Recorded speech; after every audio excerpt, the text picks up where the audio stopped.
Okay, here we go. Hello, hello. Good morning, everyone. It is already the 16th of June. Hello, Gigi. We are live. We are live. Yes. And here we are. New London session. New London session. Hello, Mether. How are you doing? How is it going? You had a good day yesterday as well, right? Yes. Yesterday wasn't too, it wasn't easy price action, but again, I said in London, I think it's going to be a trend day. And even though we went a little bit lower at between 5 and 6, there was a one low that I was like, that made me doubt it a little bit. But then after that, it was clearly a trend day. And I chickened out again out of my position at 9:30. I don't know. I don't know why I'm doing it.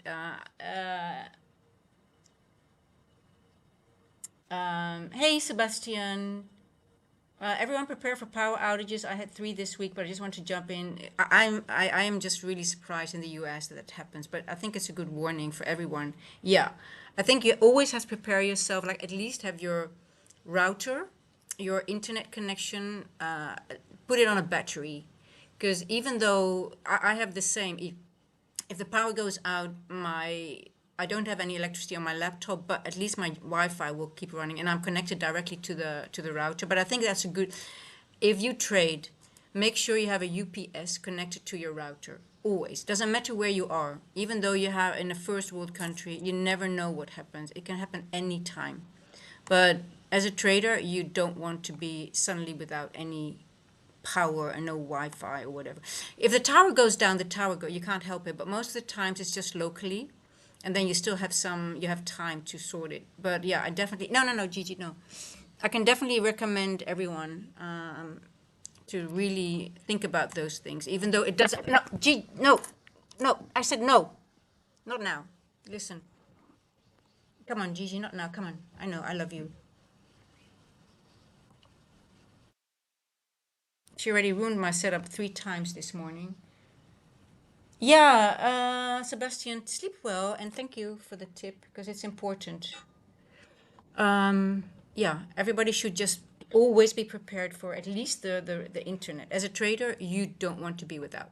But anyway, enough about that. I think that's a good tip. For people in South Africa, they know.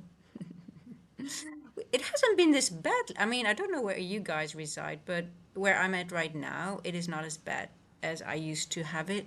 I would be without power almost a few times per week. So, but now it's not too bad. Anyway, so I just want to point out that there is a difference now, the B adjust on or off. If you have the B adjust on, we haven't met the all-time highs yet. With B adjust off, because we have contract change, we are already at all-time highs, right? So some people might be confused, like, hey, what do you mean there's no all-time highs has already been met? No, it depends on if you are using the B adjust on or off. We had exactly the same situation a while back, right? Remember that, so here, B adjust on, you can see we still have all-time highs from Monday. Oh, hold on.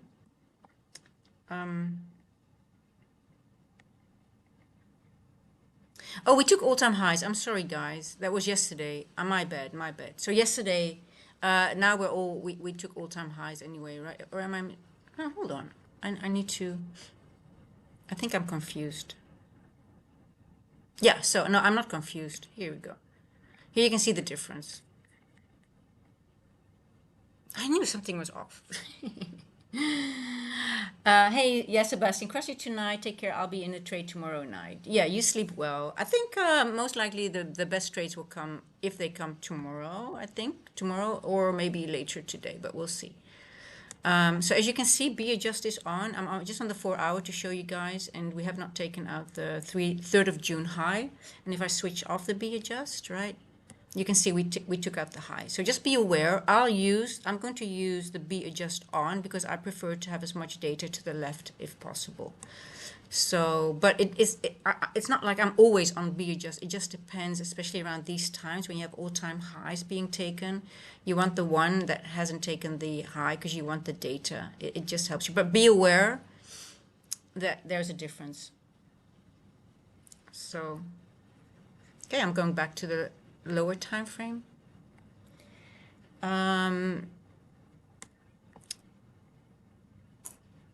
Oh no, my love, you cannot do that. So today it's Tuesday. Tomorrow's FOMC. We have contract rollover. B adjust is above all-time highs. Non-B adjust is above all-time highs. The other one. So it's sort of like making me a little bit like, okay, I have to be very careful. There's so many things going on. It's G7 last day meeting. We have a short week. So yeah, I don't know if I am going to put on a trade on my account yet. I just really want to see what price is doing. We do have a nice range though in Asia. Let's see how many points that is. Did anyone trade Asia, by the way? 105 points. Asia, I mean, Asia doesn't go under 100 points anymore nowadays. It's quite, I like that. But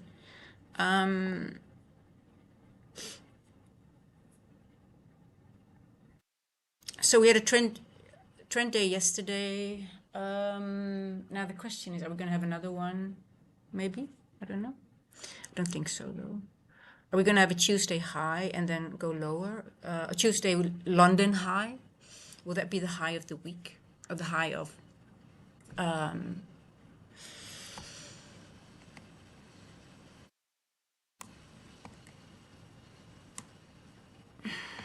Okay, I have to make sure that this one is on B adjust as well. Let me just make sure that I'm...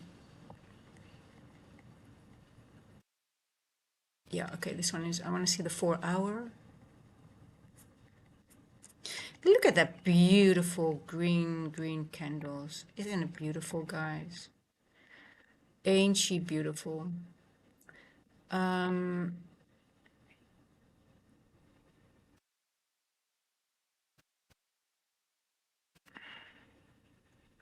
Gigi. No, I said no. No, go. Go. No, not now. No.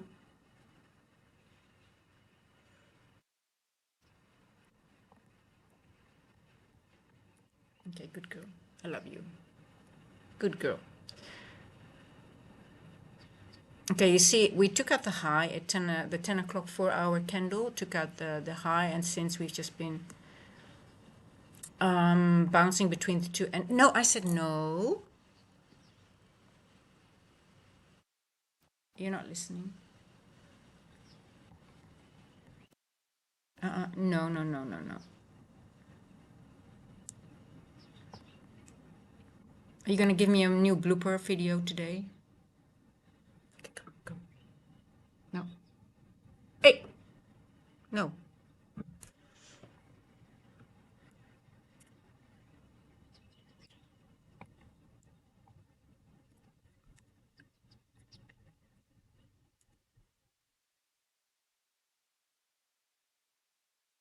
You have to listen, my love.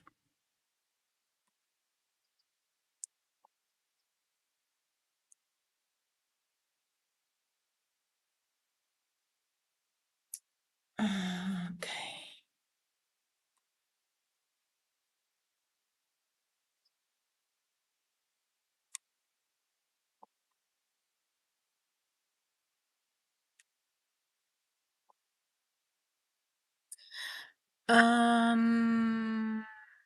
Yeah.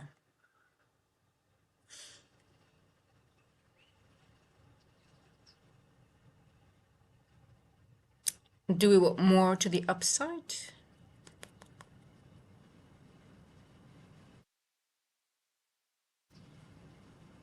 I think so. Or is this already sorted for the time being? We don't have, I just want to check the news for today. Just want to see if something, sometimes things get added sometimes. Just want to make sure that anything in London, yeah, the G7 meeting. Still today. That always gives iffy price action. I went back into my journal and I noticed that always G7 meetings are sort of like not the best.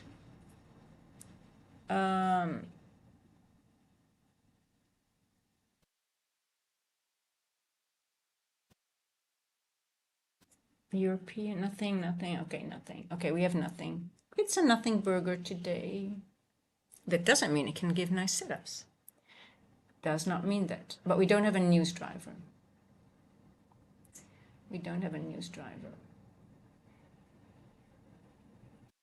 Okay.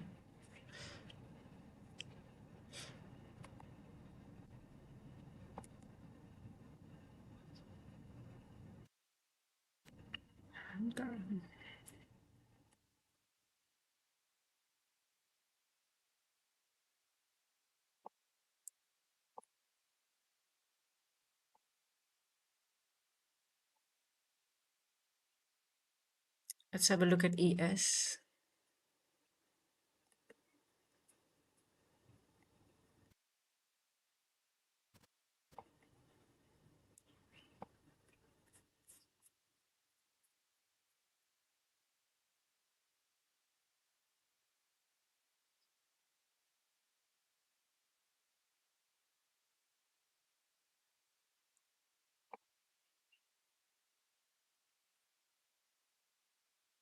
Ten o'clock did the same thing. We took out a high, consolidating now, and this looks interesting here.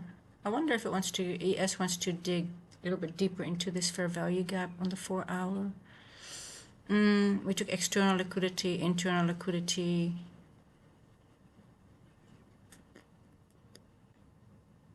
Yeah. And then I would say we could maybe ES just wants to dig into this wick maybe. Let's see. I just want to see what the levels are on this.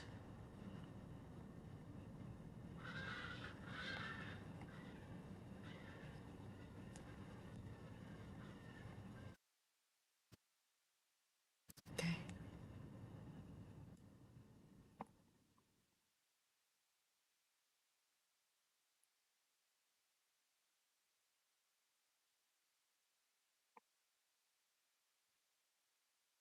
That's a 1 hour wick. It's the same on the 4 hour. Okay, so that's good. I like it.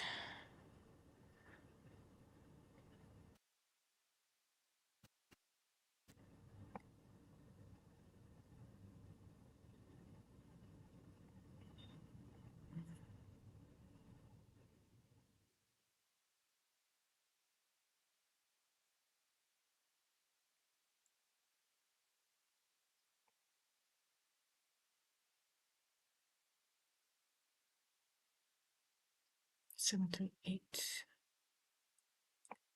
Okay.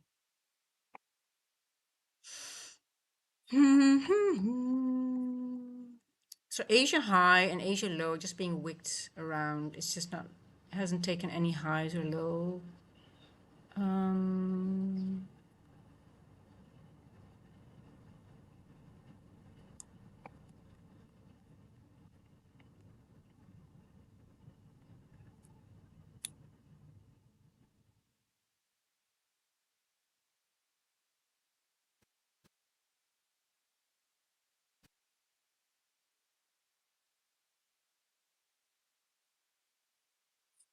Hey Wild Heart, hey Lens. Hey, it's Amil. Thank you, Lens, for your kind words. How are you doing, Lens? How's it been going? Um,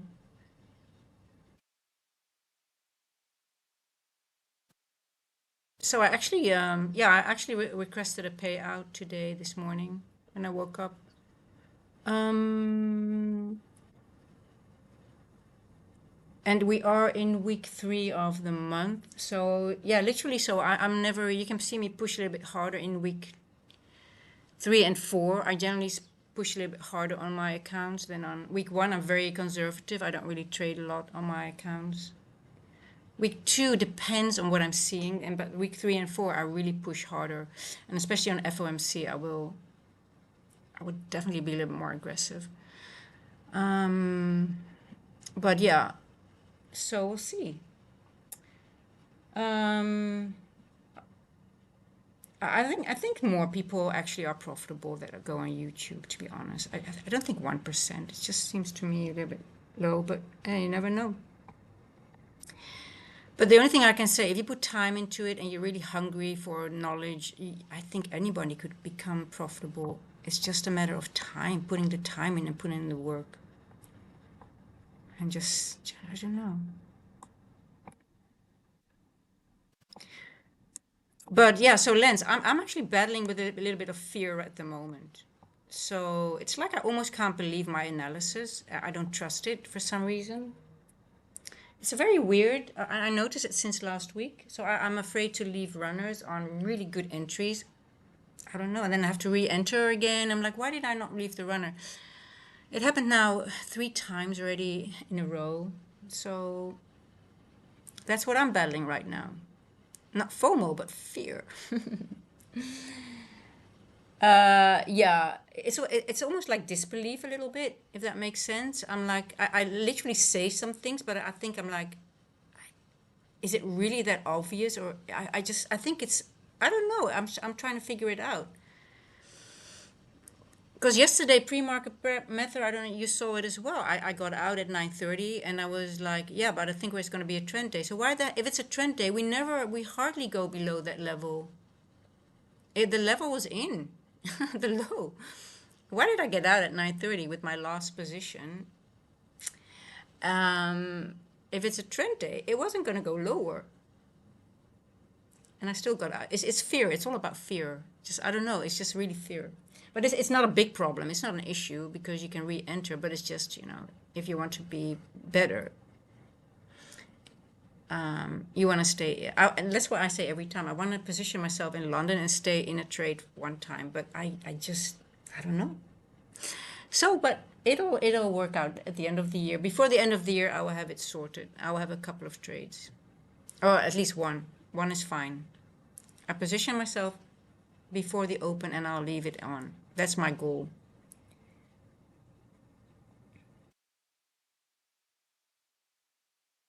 Yeah, and it's like I have all the proof, and I'm not. It is not about, because it's all based on logic, and I have the. It's like it's really disbelief sometimes, and I go back in my journal. I'm like, yeah, but everything is out there. I can build the case. Um, but anyway, enough about that. You lost yesterday? Oh, but not in pre-market prep, did you? Hey Priya, how are you doing? Oh, I'm happy to see you, my friend. I was a little bit worried.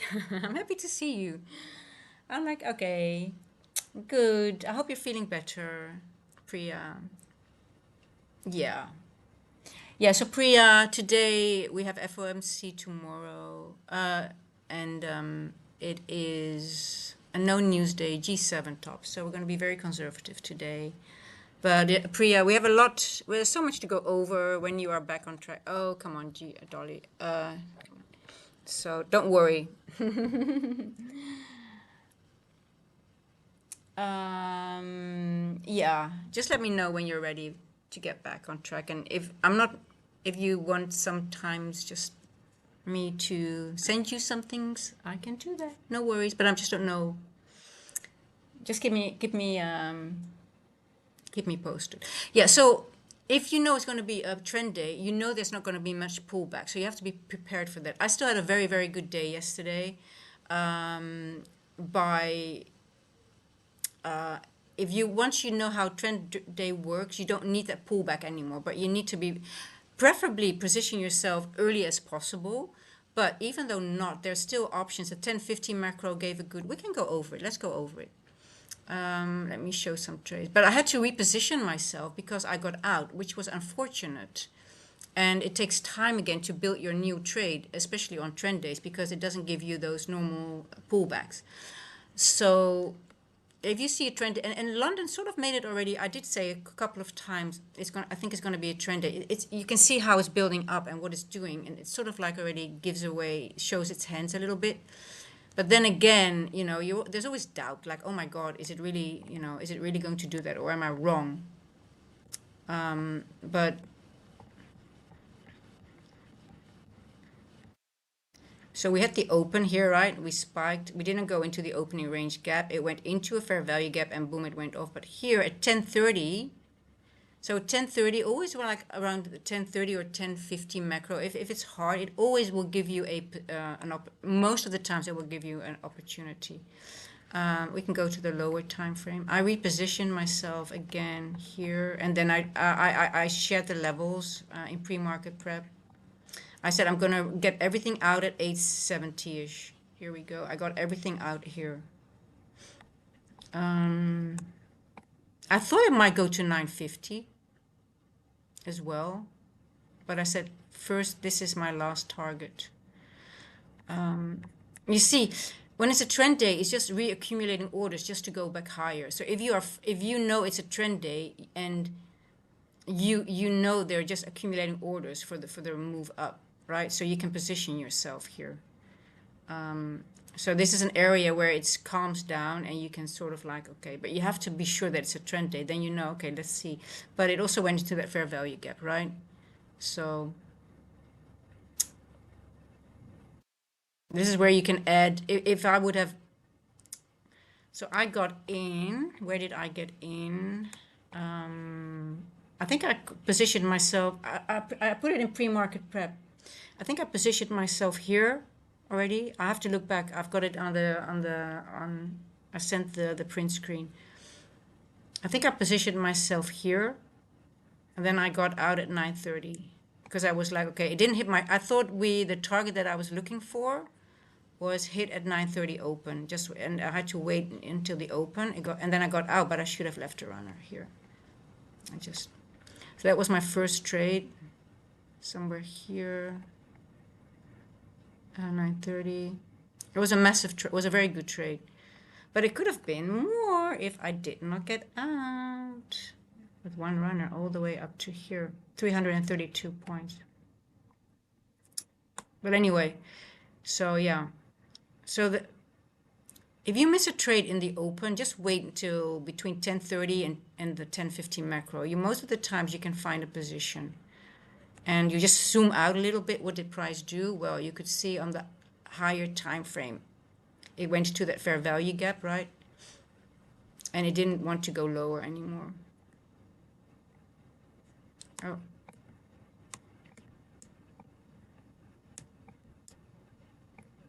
So Mether, I'm just curious, where did you get a loss? I'm just curious because you were in the pre-market prep, weren't you?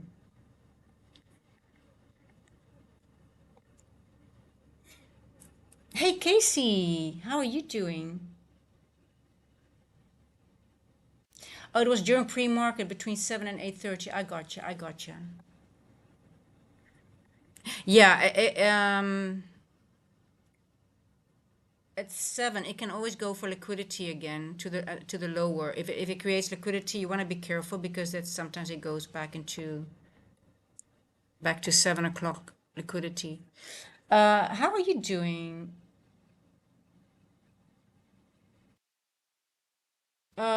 Well, Lance, I did not. Then that's the issue. I did not hold the long. To be honest, I just went back in. I just positioned myself. I had to position myself again because I was like, yeah, it's a trend day. So it's a bummer when you say it's a trend day already in London and you don't anticipate and you don't act upon it. But it's just something I need to work on. Yeah, it's a meal, so it's slow. Tomorrow FOMC, no news day. On the B adjust, we already hit all-time high. On the B adjust, we did not. So it's always, we had contract change. So it's just messy a little bit. So you just want to be a little bit more careful, right? G7 meeting is today as well. Um,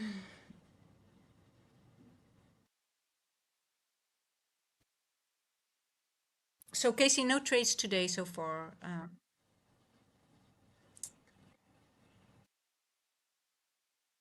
You can see we are accumulating in an end dog.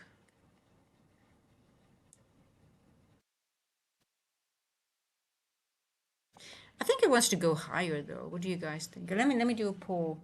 Um, so did it take a long time to hold winners like that? Well, it takes I don't want to say to hold winners, but taking better trades, getting better in taking on average more point trades. Just is repetition, yes, and it's I sound like a broken record. It's journaling. So if you start out with, like, say on average 10 points per trade, because in the beginning you don't know that much yet, but you can frame 10-point trades because you're just taking a small thing that you recognize. And but then you go back into your journal, you journal that, and then you always look at, like, how could I have had more points out of this trade? What could I have done? What happened? So you look, we have the luxury of hindsight, but that's where I learned. Okay, I have only 10 points here, but what did the market do? Okay, blah blah blah. So I go back, I just reverse engineer, and I'm looking like, okay, well, the market went here. What am I seeing? And then I go over it, and then I just journal that. Okay, I could have held the trade here. How much would I have? What is it? Well, for me, it's about time. What time? How long did the until what time did it run? When was there a pullback? Could I have held through the pullback? And that's how I build from 10 points to 20 points, from 20 points to 30 points. That's why I'm not impressed when someone tells me, hey, I made $3,000 today. I'm like, yeah, but how many days have you done it consistently? It's more impressive when someone tells me, hey, I made 10 points 5 days in a row. That's showing consistency, because that means you're really trying to work on a process, right? So sizing down is the path to massive point wins. Yeah, well, just finding the logic. It's about, if you find 10 points every day, and then you try to see how can I make those 10 points into 20 points. But if you're able to find those 10 points every day consistently, you can count on that, and you get trust in that, and that 10 point trust gives you 20 point trust, and that's how I've been building. It's literally on this channel, you can see my growth, because I did not have 200 points when I started this channel. Literally, my growth is on the channel. But my logic is the same. The logic is the same. My attitude towards my build-up is similar. It's just that I'm getting more consistent, and I'm getting more patient. I'm getting more patient and more critical about not taking trades. But my how I address my trades is the same. But my knowledge, because the journaling is growing, and it will keep growing. It's just a treasure hunt. It's like, okay. So sizing down is the path to massive wins. It's not Lens. It's the process. It's not the yeah. It's sizing down, but you still need to focus on what am I doing, what is happening, and why. It's not just the sizing down. It's asking yourself, how could I have, what could I have done differently to get more out of this trade? It's looking at, like, okay, what happened? But it takes time. The journaling, it takes time. I used to spend more time on journaling than trading. And most people are too lazy to do that, or just don't want to do that. They are looking into the market, but it doesn't do, you're just losing valuable time if you just are continuously in a trade in the market, because you're not seeing, you're not zooming out. You need to zoom out to see what the market really, and then you will start seeing things, you'll start connecting dots. And I told Priya as well, journal the market, not only your trades.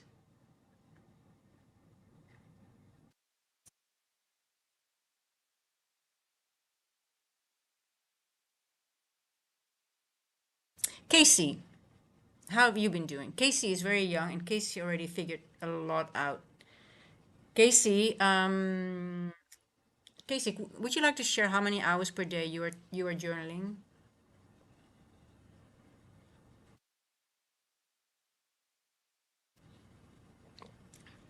Hey, mon nom nom nom. Yeah, guys, I sound like but I wish I just want everybody to feel the same what I have experienced, and it's such a it's just the moment you start seeing things and you are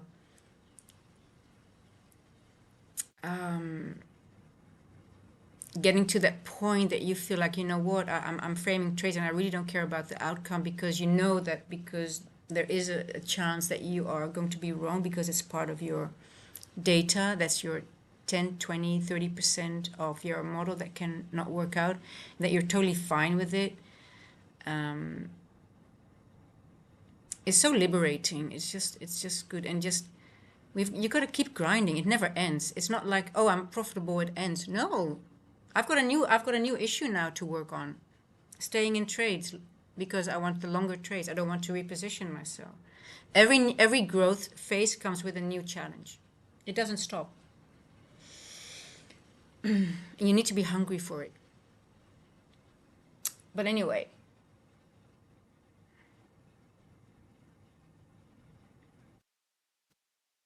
let me do a poll. What time is it? 2:33. What are we going to do, guys?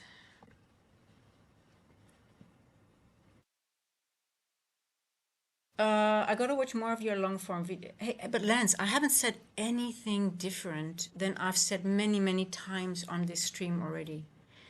It's just the same things I've said so many times, and actually directly to you. It's all the same. There's nothing special about it. But you've got to keep yourself in check with rules, patience, and you have to be process based and not driven by the amount of money that you're making. It has to be the process. It's just, you don't have to watch any more of my videos, because literally the message is the same, and you need to start training yourself to do. You have to rewire. It's literally rewiring your brain. Now, it doesn't mean that the danger is still lurking there, but you keep yourself in check by having those rules. You don't want to deviate from your rules. If I don't keep to my rules, I will go over trading. I will go back into revenge trading. You can see me tilt. Like I said that many times, I need my rules to keep myself in check. If I don't follow my rules and I start like pressing the button again, the brain thinks about, okay, it's about, the brain goes into that fight flight mechanism, and and it still happens to me sometimes.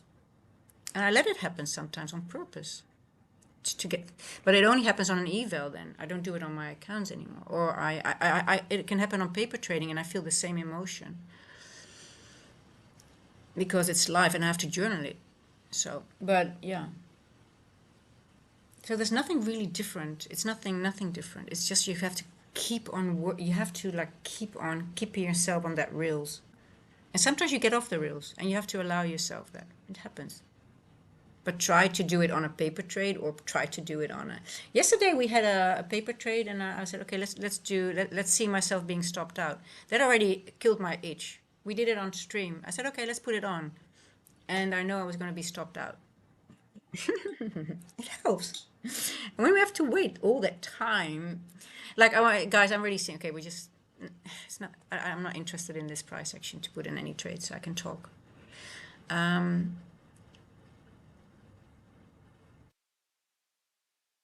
Yeah,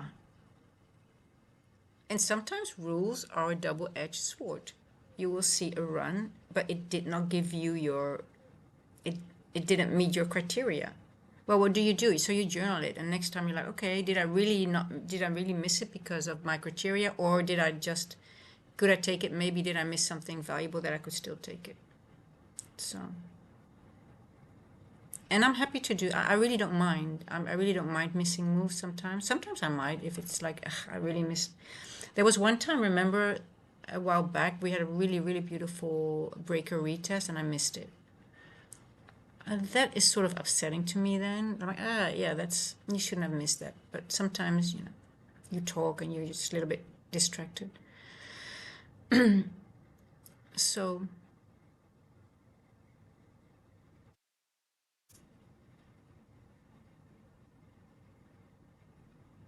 um, so Lance is already, well, Lance, it's already very easy what you're saying. I need to get better at not going off the rails when I lose. You already, you lose, but you have your set of rules before that already.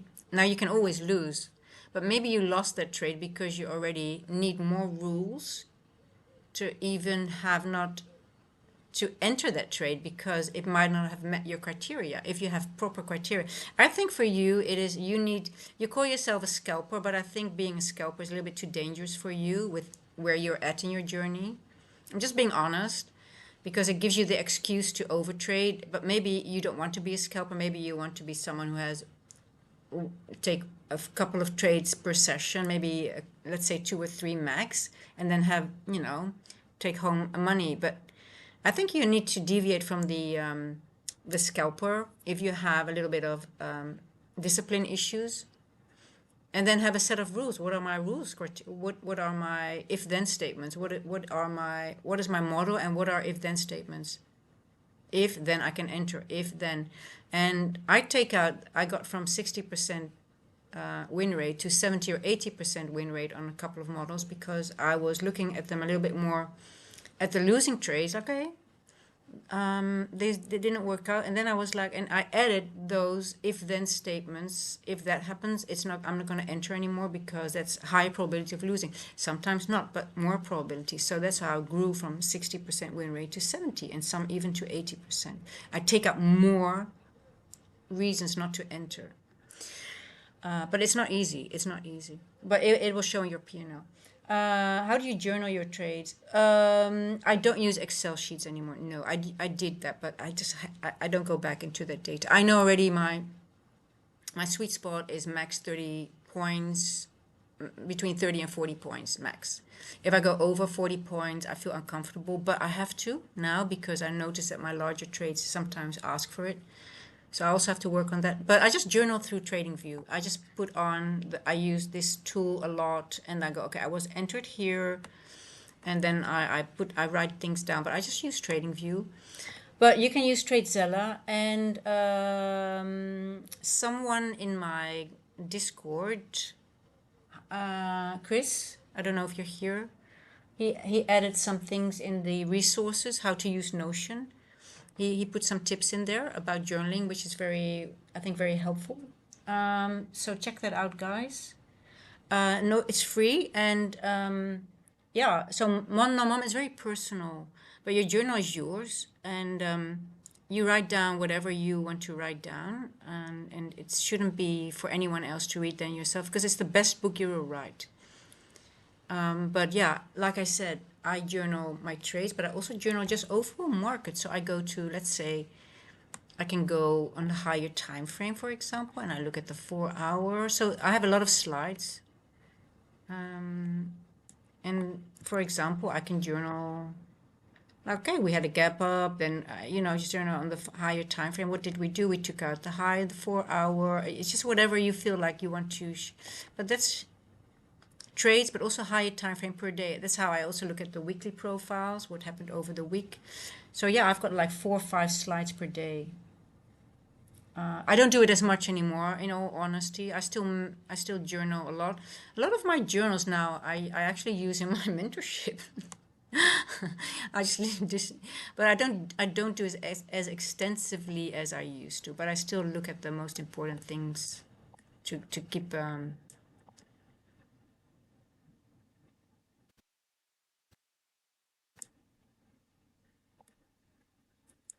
But yeah, if you start out, guys, you should spend more time on journaling than actually in the market. You're still in the market though. Which prop firms are you using currently? Currently only Funded Next, but there will be another one coming most likely next month, which I'm most likely will partner with, but we'll see how that goes. So we're still in negotiation terms. But Tradezilla is a paid. Tradezilla is pretty awesome. I have never used it, but I know from people that used it, they love it. And you can also it keeps your stats, right. You have stats. I think Mether, didn't you use Tradezilla for a while? And but you can also just do it manually. But I think when you still want to build stats and look at your, I think it was awesome to have that in one place. You're 100% right. I need to reduce screen time and focus on ideal trading. I got chopped outside of my peak. Yeah, well, because you're not following. You don't have good rules. You are not. I don't think you have a list next to yourself with rules. You have to get very rule based. Like for example, my rules are already telling me not to anticipate, not to do anything in this environment. I'm not even interested in looking. Um,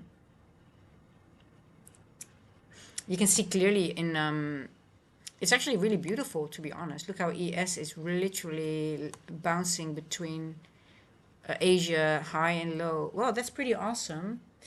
Yeah, so Mether, he used Tradezilla is really good. Also for backtesting, yes, I use it for months, but now I wrote my own application that basically does the same for journaling, plus provide me a yearly export for taxes. Ooh, well, are you going to release it for others to buy from you, or is it like is it better than Tradezilla? Hey, I think it's a good thing. I think yeah, if you are able to create these things, that's pretty awesome. Hey, company Minka, how are you doing? Hey, Mareth, also good to have you back.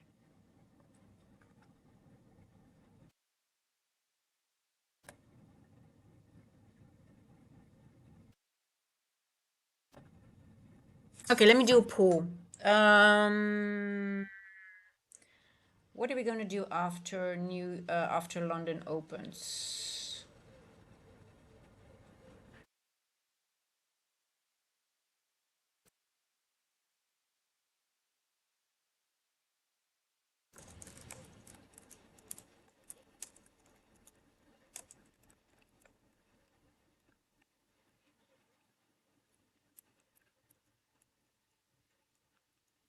Bullishness, bearishness,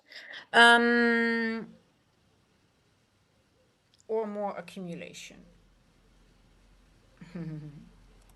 or more accumulation.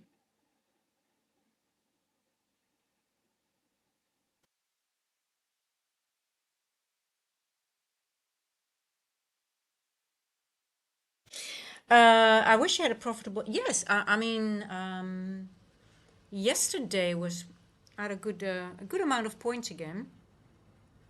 Not in one trade, but in more trades, obvious, like I shared. But it's been pretty good lately. How have you been doing, company man Carl? I haven't. I don't see you in the chat. Do you trade New York, by the way, at all, or are you not trading New York? Are you only trading London?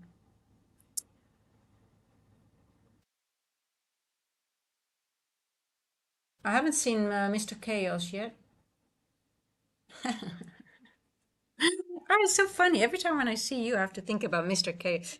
But or actually, Mether and Chaos are most likely almost neighbors. But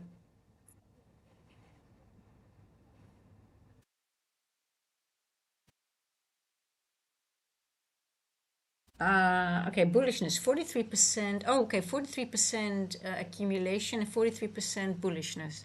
Interesting. Yeah, I have no idea at the moment. I'm also like, okay, what is it going to bring? It's Tuesday though.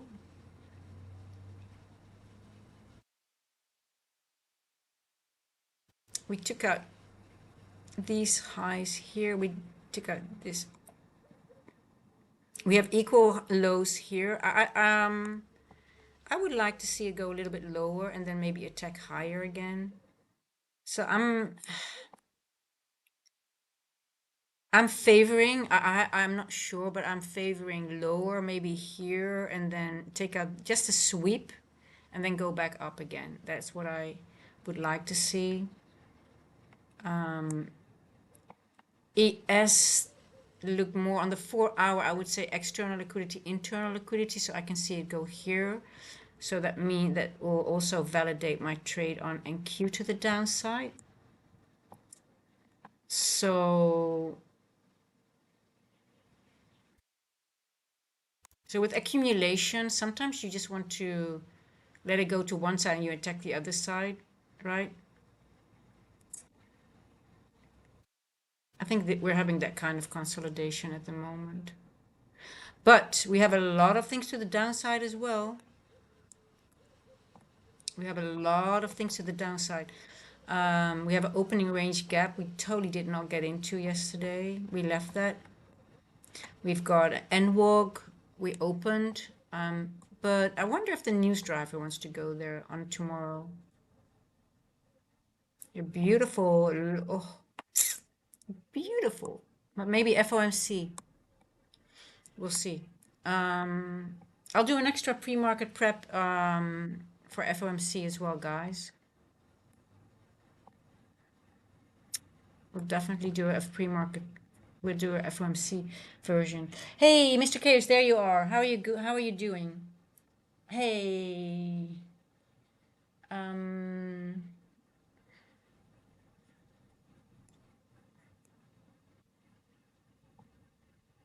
Yeah, I really like the lower side of the.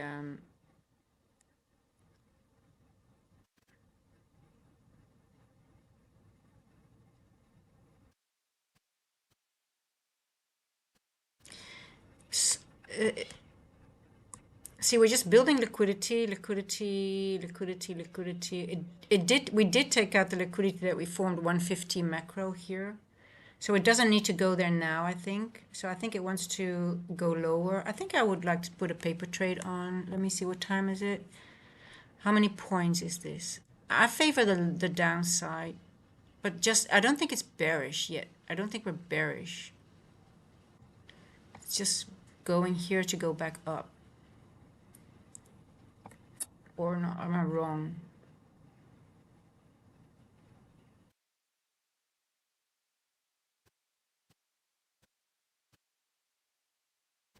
Once we go out here, yeah, I like my yellow line here. 751, 750. How many points is this?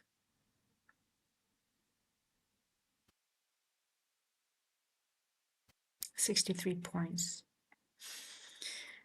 I like the downside. I like the downside, but I'm not bearish, I think. Not bearish, not bearish.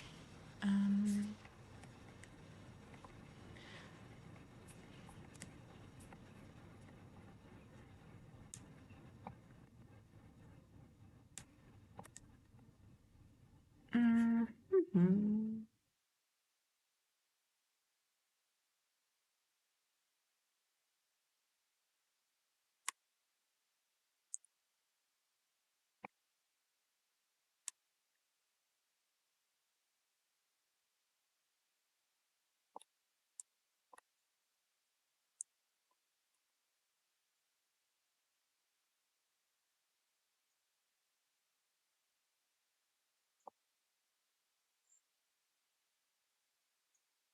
Yeah, I really like that.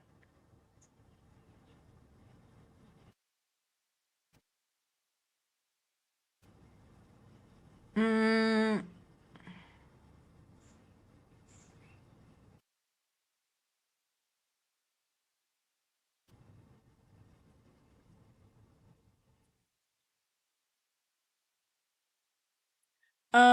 Mr. Chaos. 50 minutes. What am I reading here? I look 50 minutes. We have higher lows. We have higher lows and lower highs. Look like a triangle. Yeah, I I just think we're going to go lower to go higher again.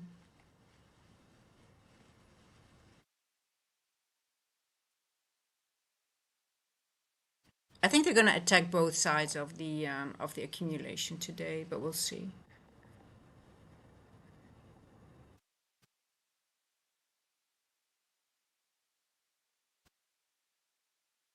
Maybe it'll surprise me and it will just dump. What are you guys thinking? Bullishness 44%, accumulation 44, bearishness 11%. Yeah.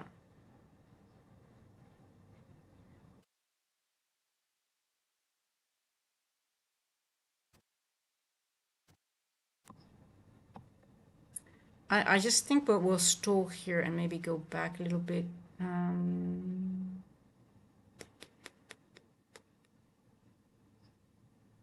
these are just too smooth.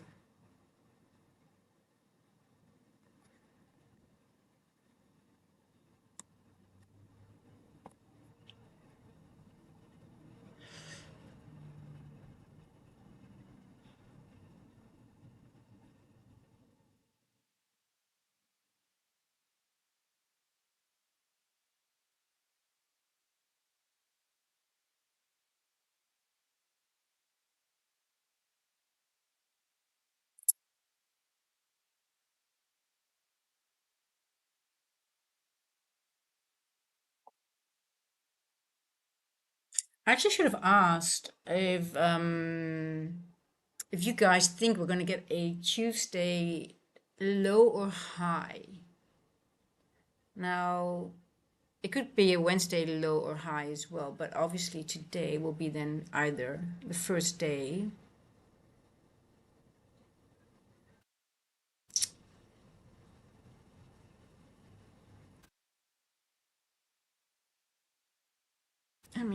I want to check something. Um,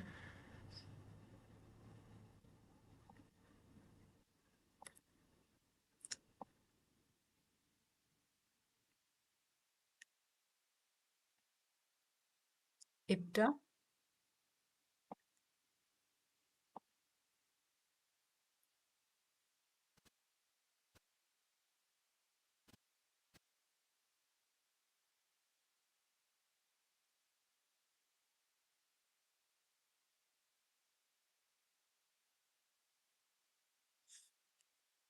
I think we're going to make a Tuesday high. This is going to be a beautiful breaker at some point. But we need a high. We need a high over this.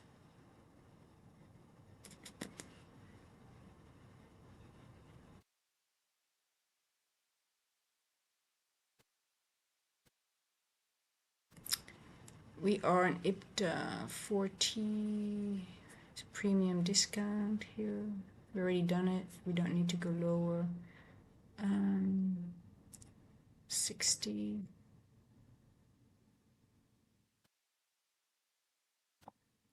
Okay.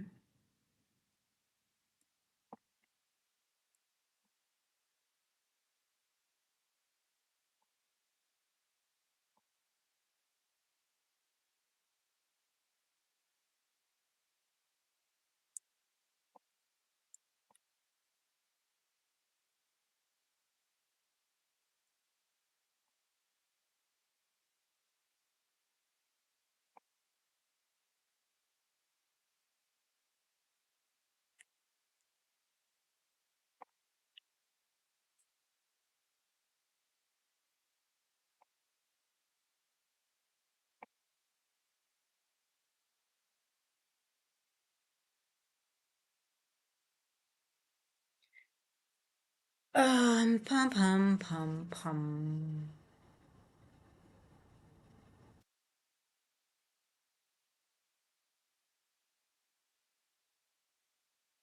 It's almost London time. 2:56.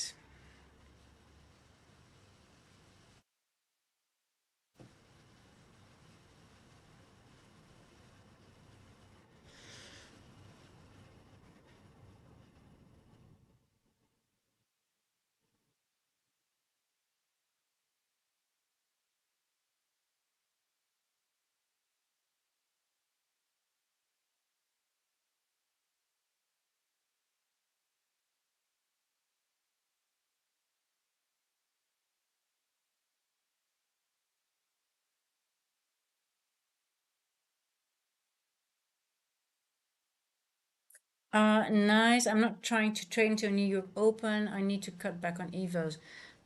You need to just look for your A plus setup. It doesn't matter where it is, Lance. Because the thing is, the danger is if you say New York Open and there's no trade for you, you have been waiting.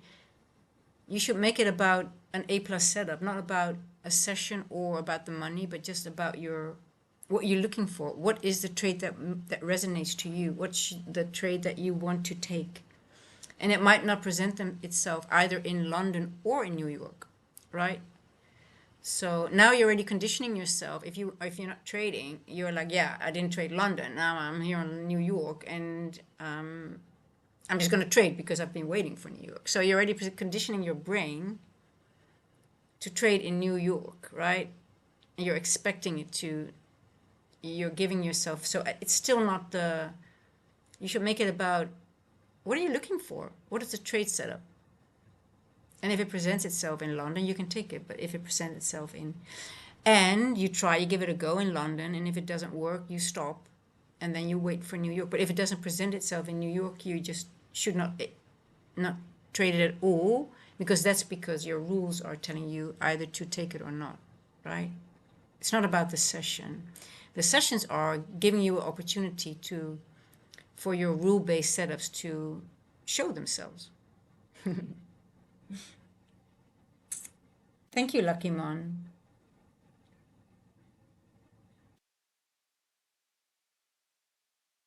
Well, that's a good start. I think that's really, if you're already seeing that, that's your. I do much better in New York lately as well. So I'm also, if I do see a setup, I'll take it. But I just noticed that lately I've just been doing so much better in New York as well. So 2:59, almost 3 o'clock, guys. Yeah. But Lance, if you want to, if you need help with getting a list of rules, I'm happy to help.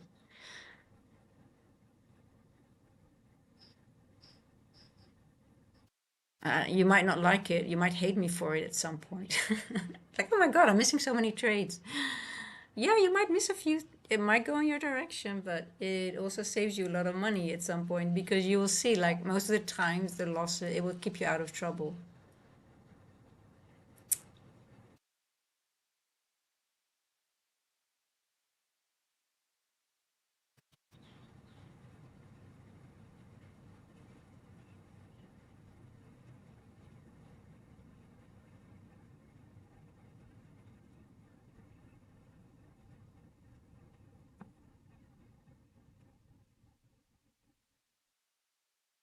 Okay, let's see what it's doing.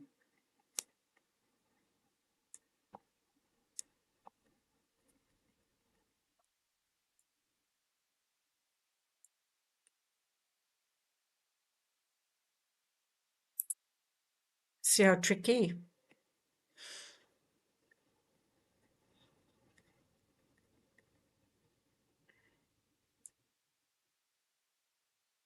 I don't trust this move to the upside, to be honest. I wouldn't take it. I would rather wait. If it goes, it goes. I would rather. I prefer the downside first, but let's see.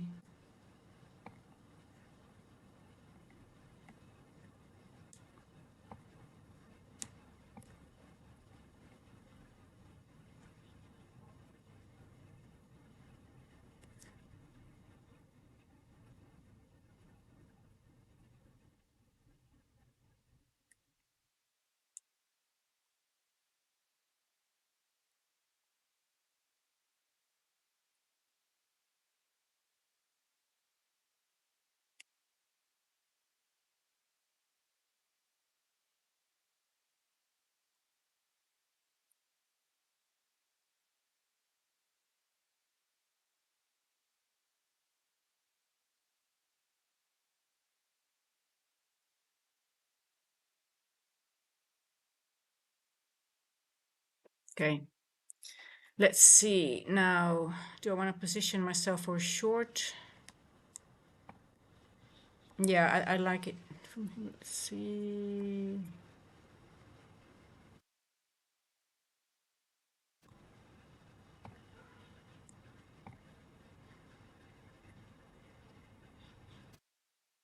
750.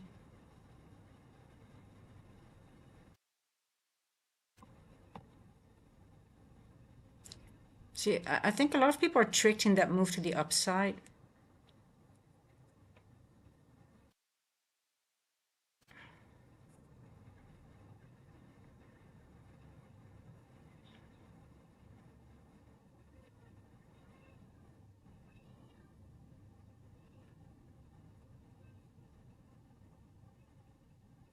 I don't know.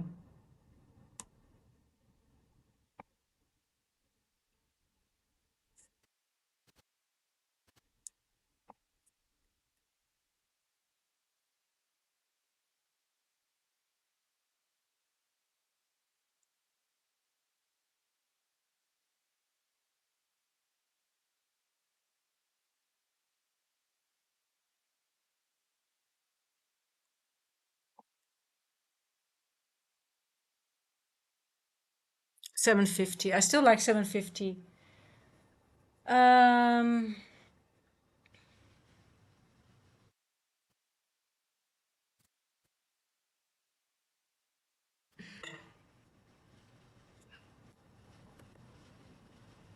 we mitigated this. We are below 3 o'clock. We are below midnight. I think I should put a paper trade on to 7.50. Putting a paper trade on. Yeah. TP 7.50. Let's see if I'm right.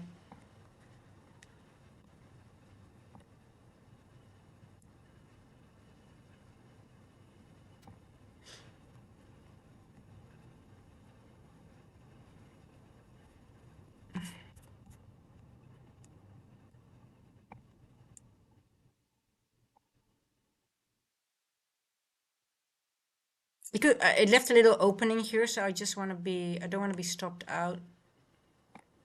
So I'm gonna do it like so. Don't follow me. I'm just paper trading, guys. Doesn't mean I'm not serious about it, but it's just for me, I'm just still warming up. And I'm always okay to be wrong. It's not about being right or wrong. I always paper trade my first few trades. Okay, how many points? 64 points. Let's see. 750.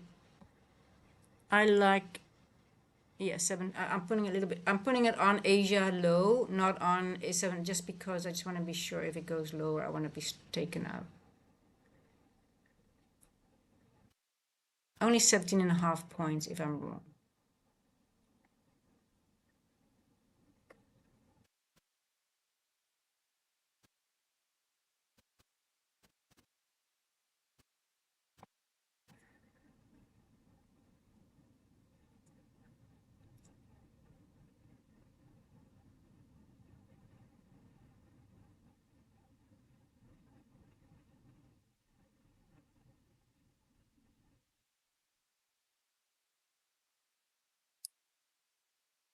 Um, well, yeah, Lance, just if you listen, feel free to make a list and you can DM it to me if you want. But you have to, it's your list, it's going to be your list, but I think maybe you might need some help to get started or something, right? And to know, okay, but what do I actually put on that list, for example? What do I need to but yeah, just give it, just start with it and just send it to me what you have so far. What are your, what's the trade setup that works for you most of the time?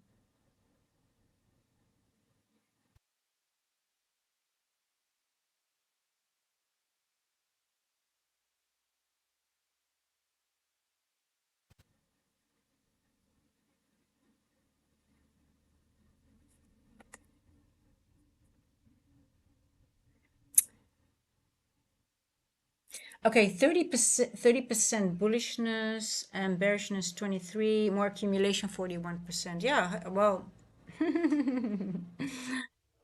can actually see all three happening in London at the moment.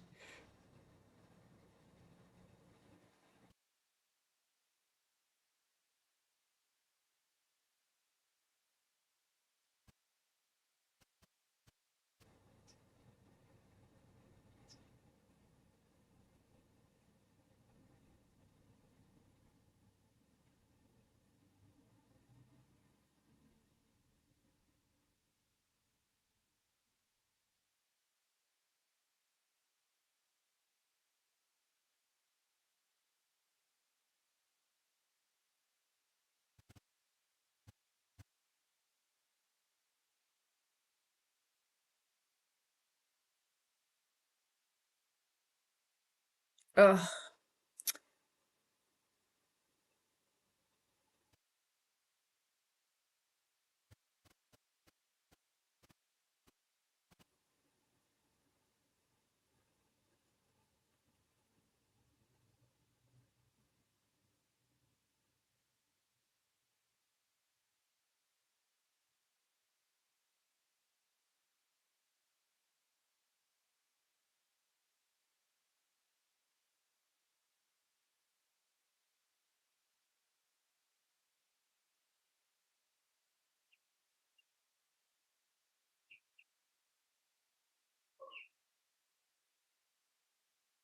What time is it? 3:08.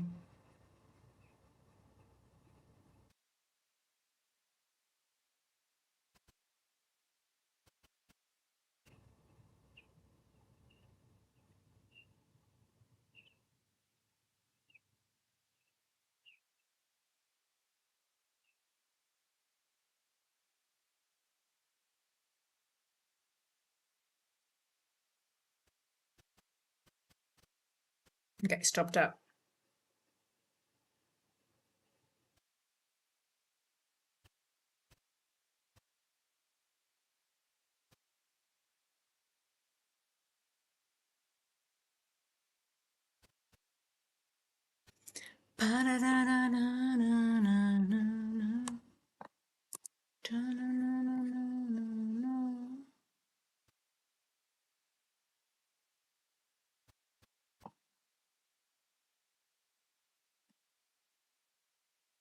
I don't know. I don't think it wants to expand really at the moment. I think it's just going to accumulate a little. I think yeah, um, it's just going to chop around most likely. It's hanging around that midnight, daily open, previous day close. There's a lot of clustered of.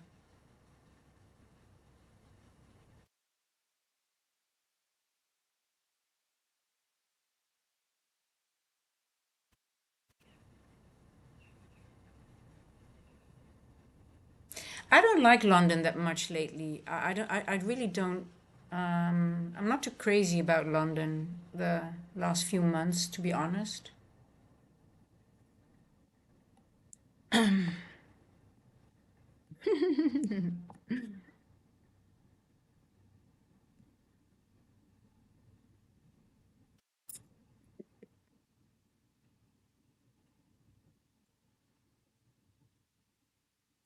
Ba-da-pum.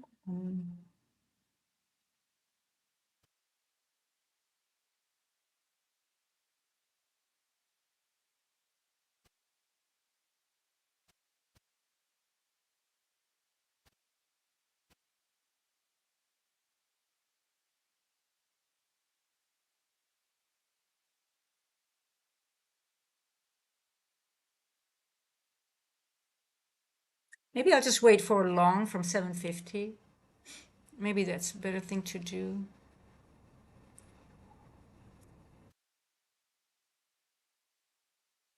Stop me out, you motherfucker. Very choppy today. Yes, it's very choppy. But let's zoom out a little bit. Oh, I'm still in the 30 seconds. Sorry, guys. That makes it a little bit more. Oh, the 5 minute is ugly too. Um, let's go to the 9 minute. If the 9 minute is ugly, you know that it is shitty. But look, yeah, I still like it. Some 8.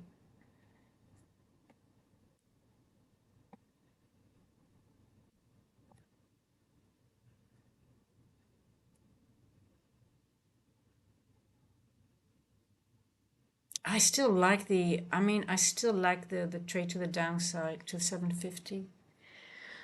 But it stopped me out already. It took these highs one more time.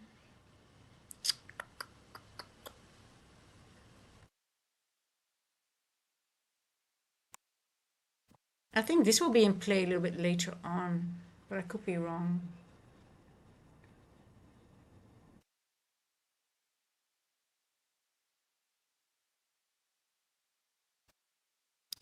Doesn't want to go lower than the 150 macro. Skipping it high.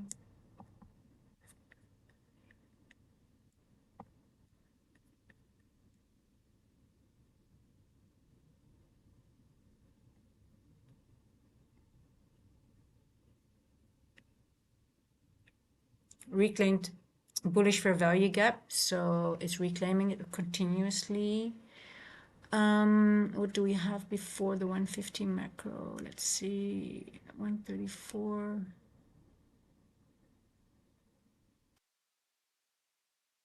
Yeah, I'm not touching this. I'm not touching this, guys. 132. Let me see. What is this? It looks sort of. You would say it looks bullish, right? But I still favor the downside. So let's see if it can break these two areas. Mm,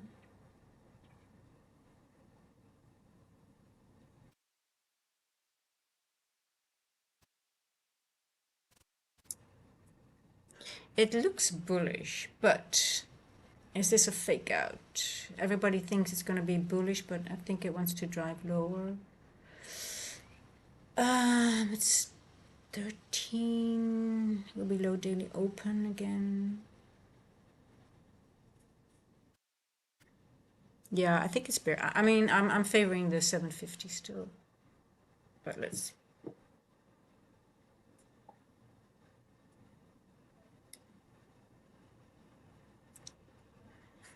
Lower.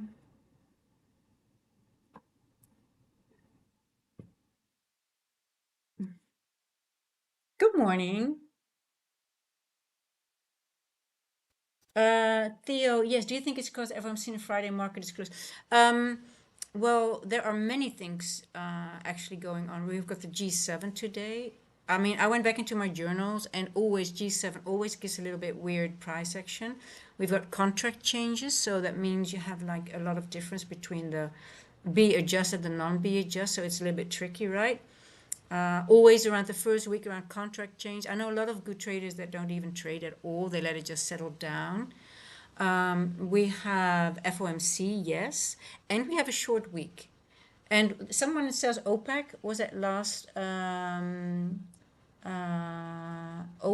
and quadruple witching. Was quadruple witching this week as well? No, we don't have that because it's a holiday. But yeah, there are many things going on, so you want to be a little bit cautious, yes. Definitely. So just be aware. But if you see a good setup, you take it. But then again, if it's choppy and just not giving, um, like when London opens and it would go higher, you want to see it drive straight away, right? But it just you see it's hanging around that midnight continuously. I always say when it hangs around midnight, it's already for me like, okay, I have to be cautious. And you let the first run just go the direction it's going to. Obviously, it's nice to just give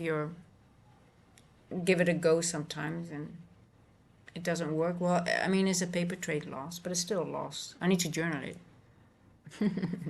It doesn't mean it just gives me work. It gives me a lot of work, but that doesn't matter because your losing trades are the ones you learn most of.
Ba-da-bum, bum-bum.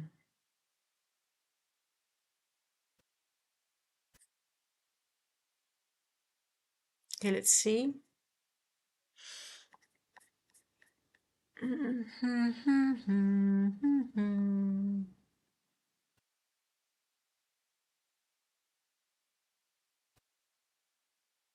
Yes, Lens. I live in South Africa, remember? I live in South Africa. Okay, let's see.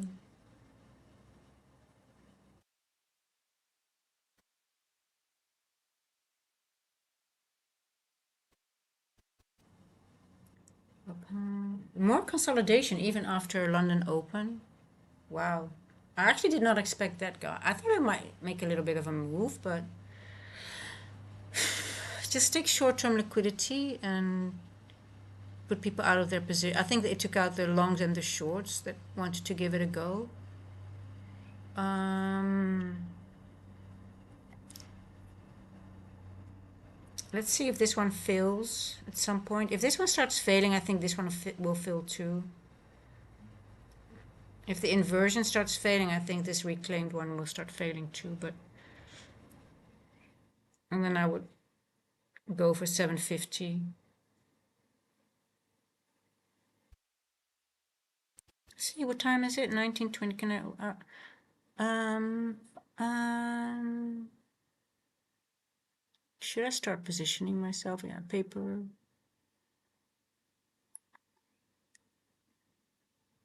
Yeah, I think this will start failing at some point.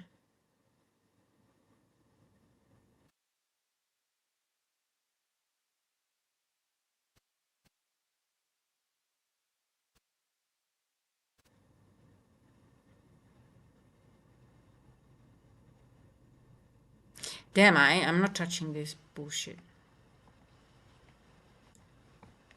Um.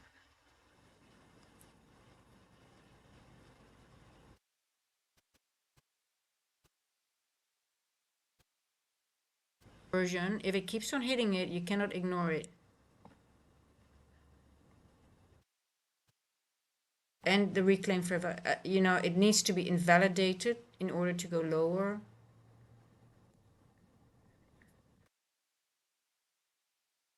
But for me, it's already weird. Like if you have like an inversion and you have an opening drive should at least give a little bit more. So I just don't. It's sort of like very trappy to me. Like liquidity has been taken here, here, here. And now does it want to take this one now again? I don't know.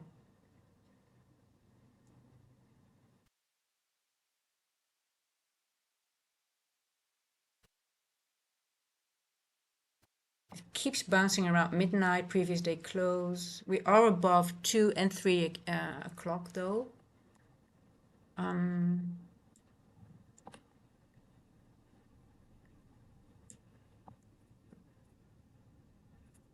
Let me quickly put on a jacket.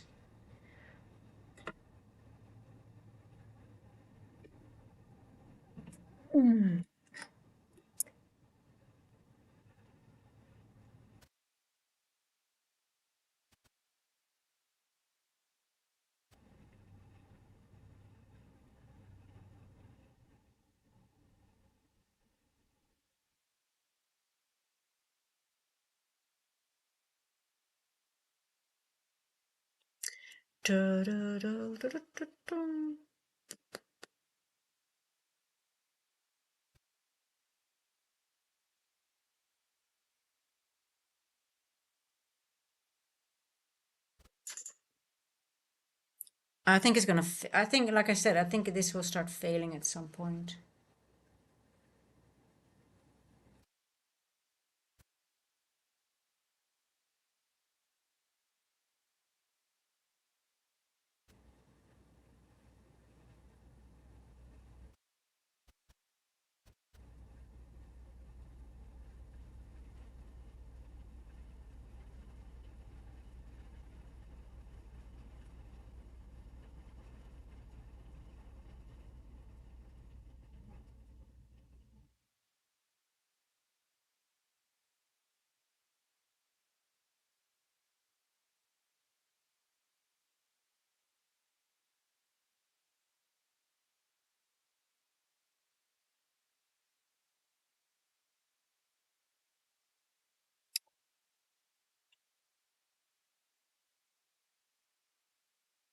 Okay, I need to go to the bathroom very quickly and get a coffee. I'll be right back, guys.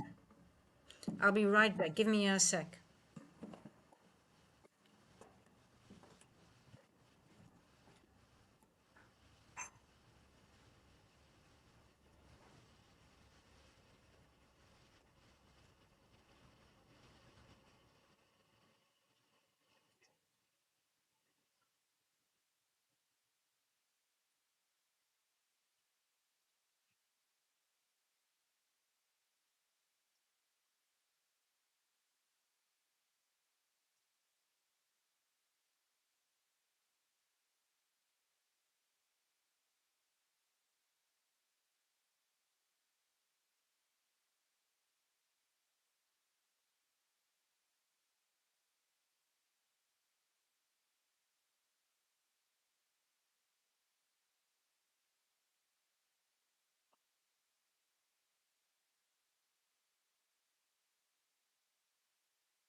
Okay, what's happening?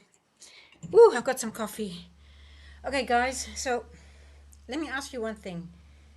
Um, wait, you don't smoke? I don't smoke. Or I think you have a conversation without me, you guys. Uh,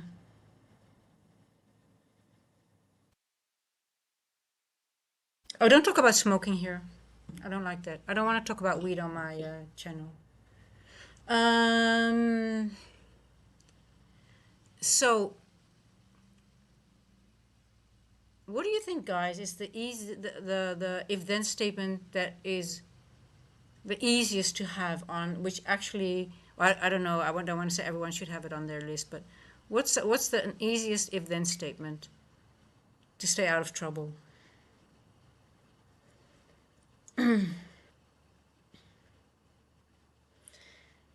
Don't talk about weed on my channel. I don't want to get strikes and stuff like that.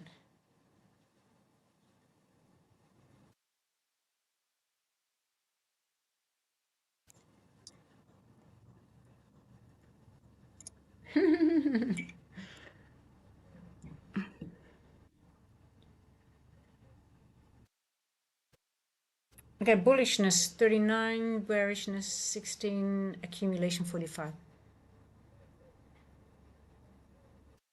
Okay, so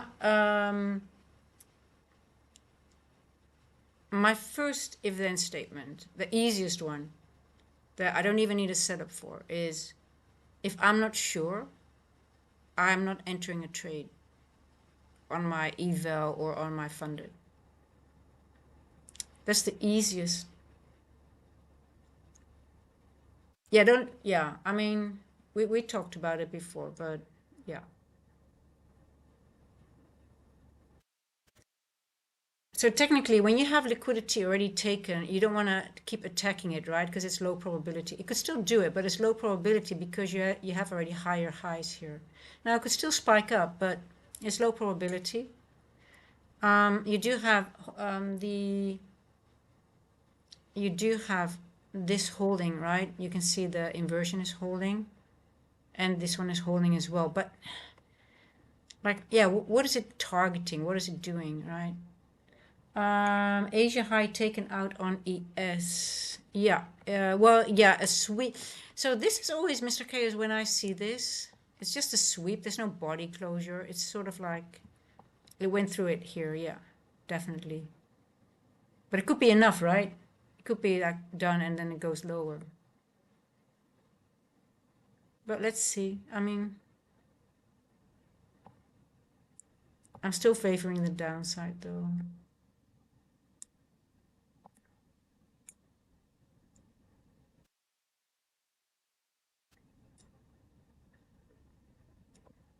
Well, it's still looking, it wants to go higher.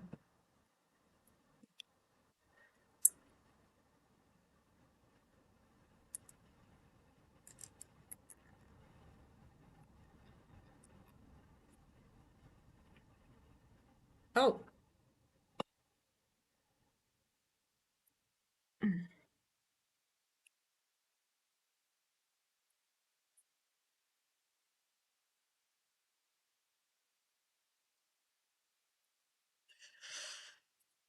so imagine you're in this trade and you're thinking, "Oh my God, it's going," and then it does this all the. This is draining. This is draining your mental capital. Like I say, even if at some point it might spike, but you're in this already, and you see go back and forth, back and forth. That's draining.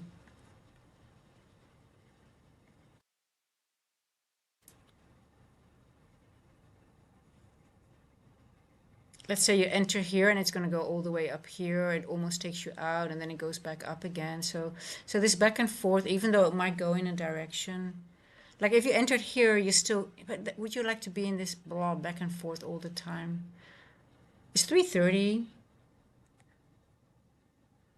Where are we?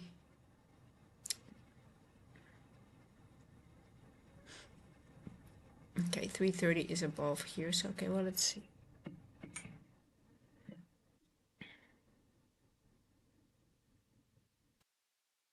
It's looking a little bit more bullish now than bearish, but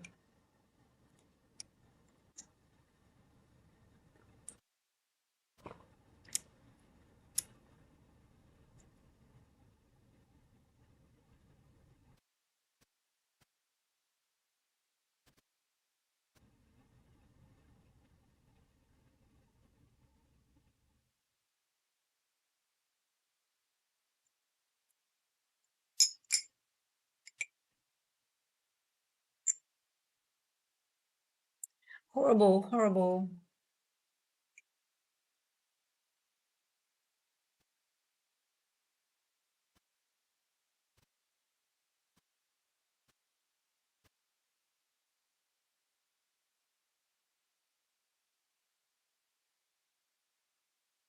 So I think the people who said more accumulation, 45%. So far, so good, right?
So you see we have 4-hour SMT with ES and NQ, right?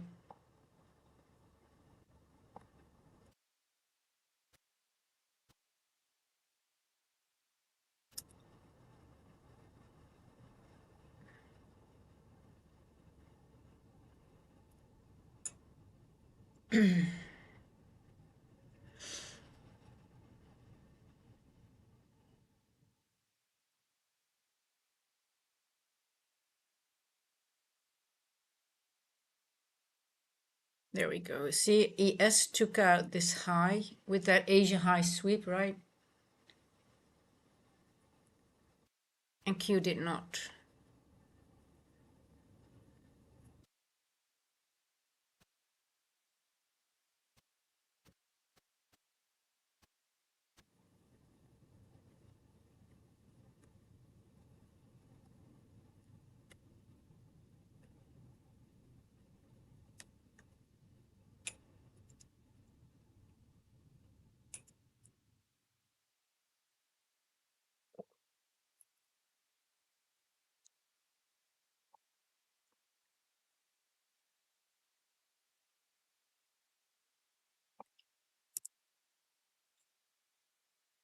Let's see if NQ wants to catch up.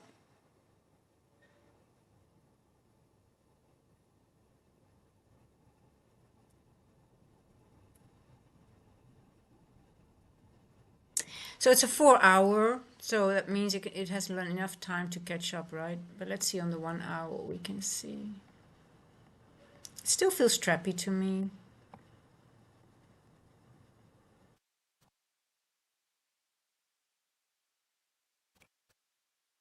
Looks like it wants to grind up though.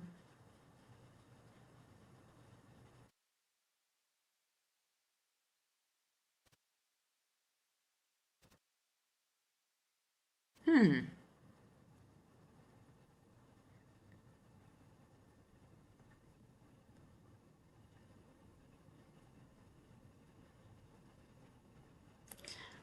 pum, pum, pum, pum.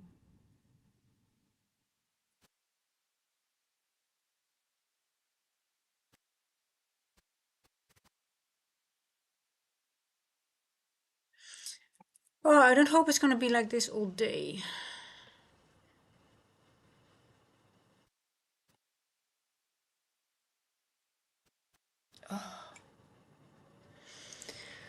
I don't hope it's going to be like this all day.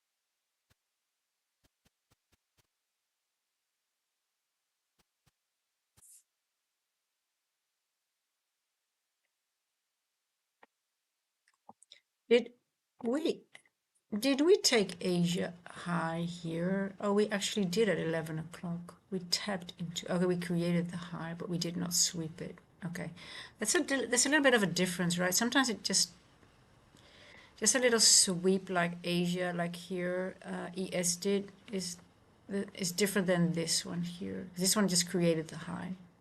Just like, oh, did we do it already at 11? No, created the high, so did not sweep it yet. Um, is anyone in a long?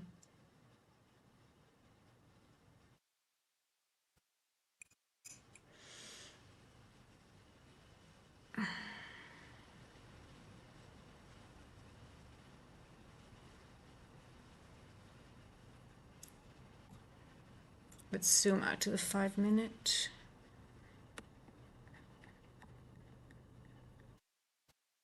What do we see on the 5 minute? We see chop.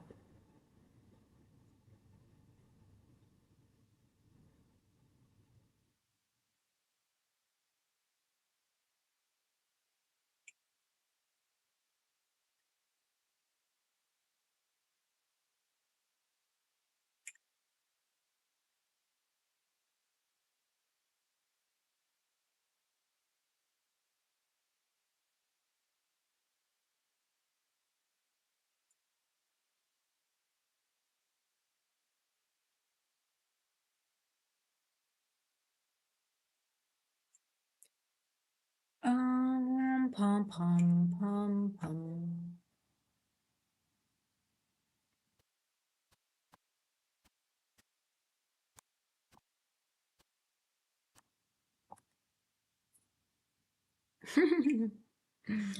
It's so ugly.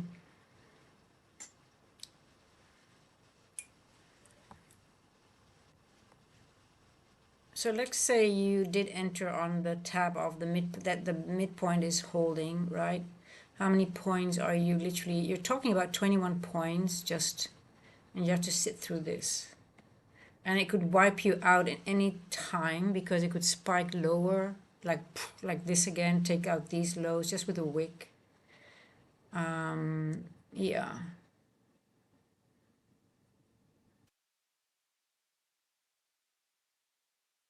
For 20 points, you're already losing all your mental capital. It's not worth it.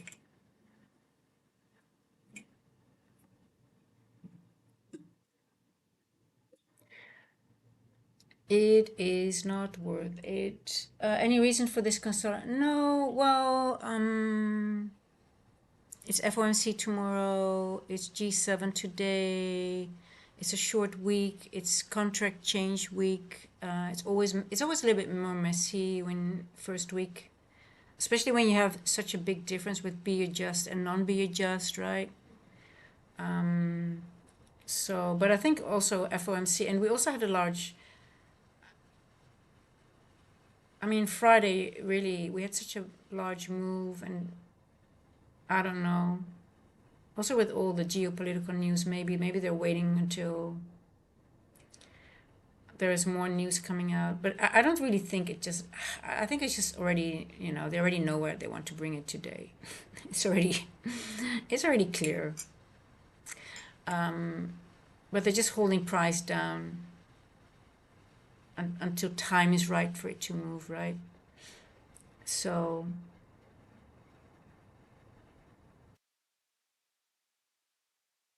okay, let's see. I really hope it might bring it down. If it would go hit 750 and I would see it would consolidate, I would bring it up. I might be interested in a long from there again. But I would really like to see this fill at some point.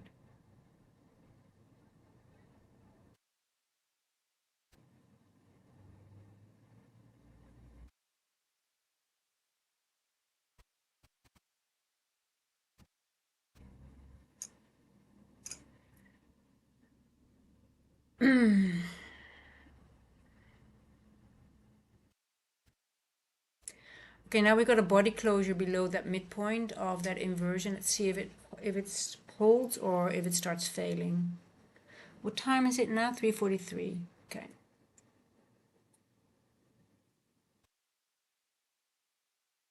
Okay, there's the fill number one. 3:43. Let's see, the other one starts failing now.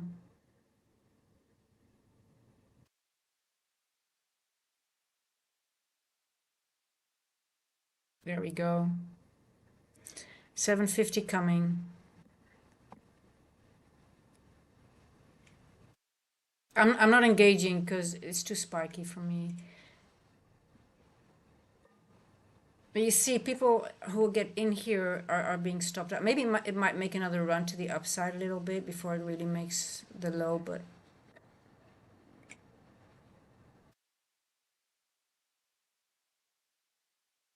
do you use QT or Power of 3? Yes, Power of 3 definitely.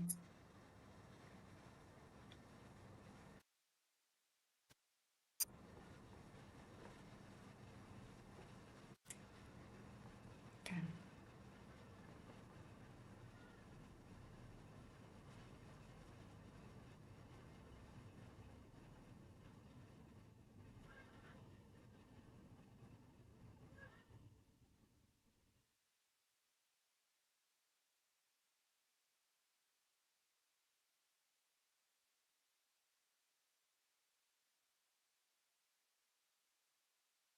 Gosh, this price action is so ugly. Yeah, I think I want lower first, 750. I like 750, like I said. I might consider a long from there. If it reaches 750, I might look for a long, unless it starts breaking down from there. So I'm just drinking my coffee. I'm not interested to getting in. I'm just, I'm just warming up, guys. It's so cold here nowadays. Well, it's not really that cold, but I'm cold. It's 18 degrees here now. It says, am I? Oh, good air quality. Oh, Durban, yes. Ooh, my tummy. I don't feel any FOMO with this at all. I'm okay to miss this. I mean, if you want to be in this, I don't. Let's see if the SMT is holding. You know, like this, I mean, it's a 4 hour. The hourly, we still have 15 minutes to go, so let's see. I wouldn't hold too much value to it this time. So, Mr. Chaos, how cold is it yours? Or warm, should I say, because it's summer there.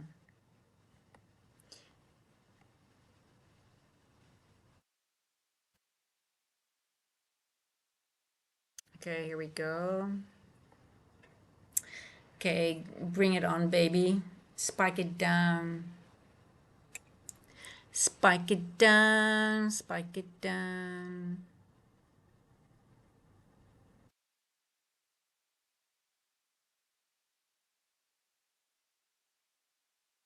We got, oh, you got a few more degrees than I have.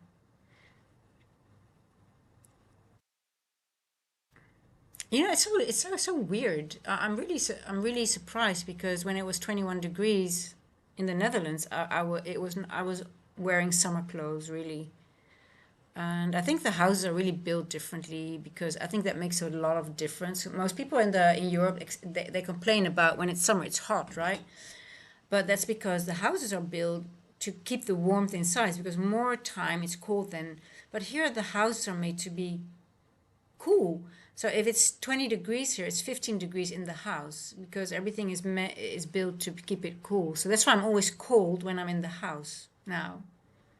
So yeah, it's a big difference. But I love humidity and hot weather. My body just does better.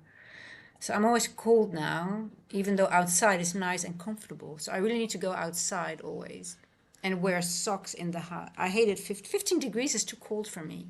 But when it's 18, well, it's actually maybe even colder in the house, I guess. I don't know. I have to. But it's so, normally I would never wear this in summer. And well, yeah, I could wear this in summer, but 21 degrees in summer, we would go to the beach. We will be in our bikinis.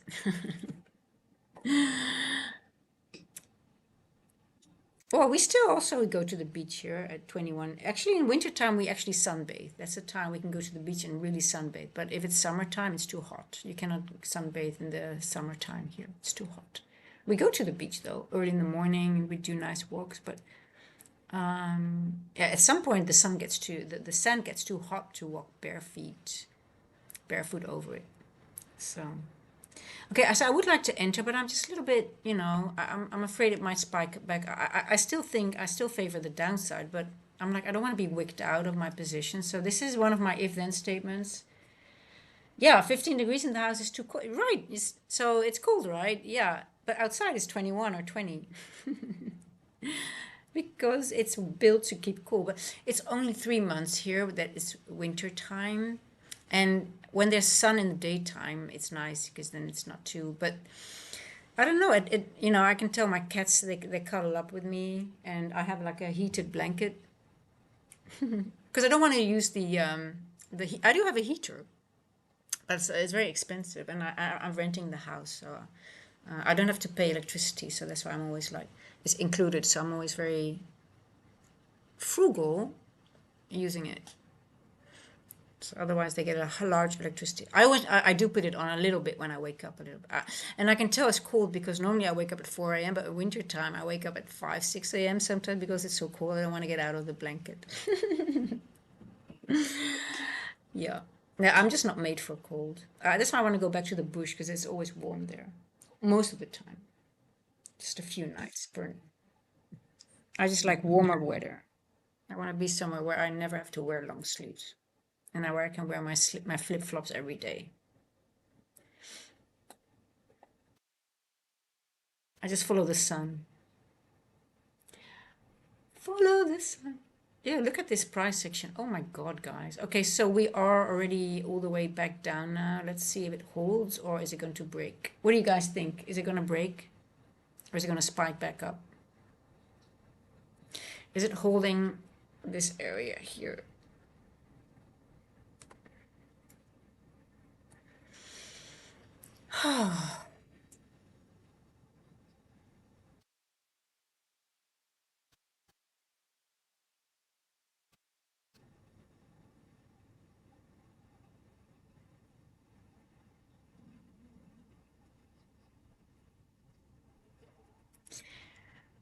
I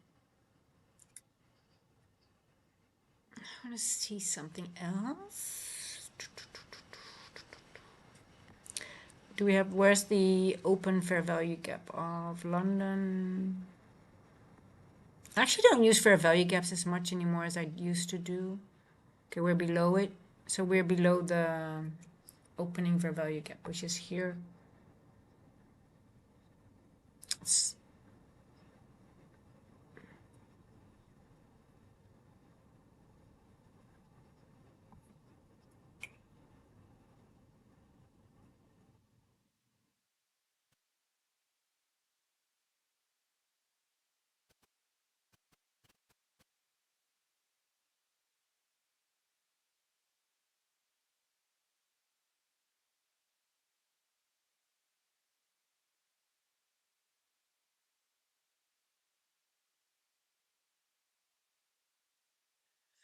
we're in a macro.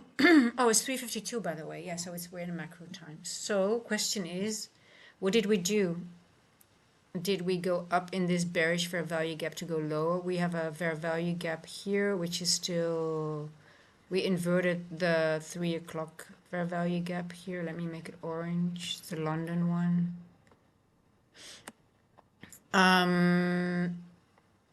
We have inverted this one already and going back up into it. So I don't know. I don't really. This for me is just a if you're in it, it's just a gamble because there's no logic to anything what's happening right now.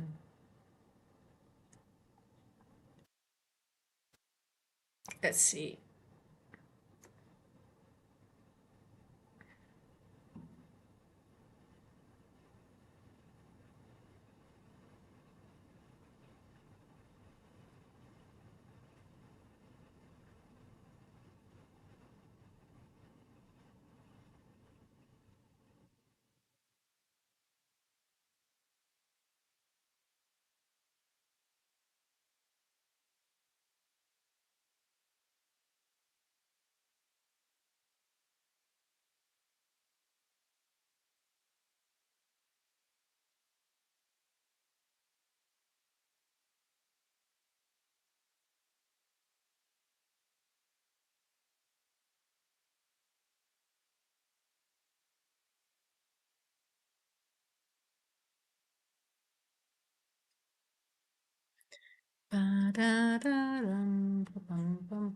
Let's see if we can reach this little volume imbalance and reject there, or does it blast through it?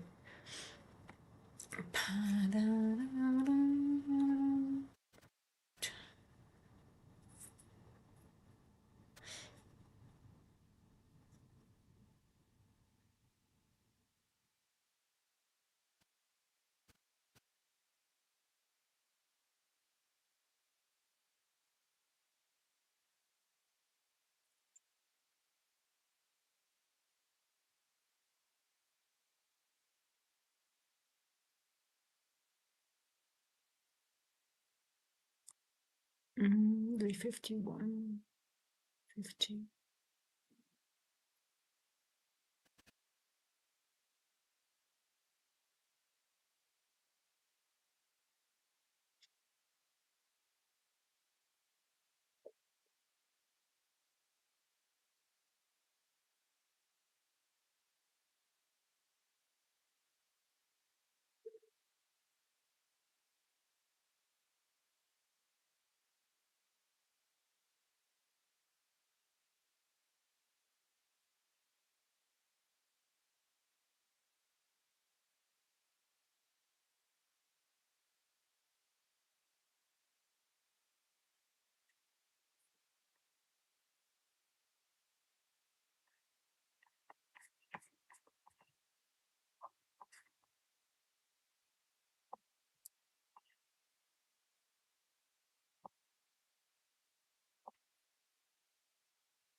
Oh, horrible.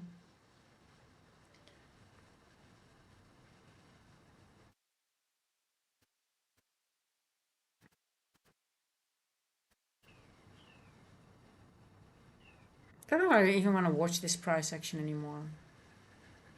I mean, there's just nothing. I don't even want to waste my energy on trying to read this or just to.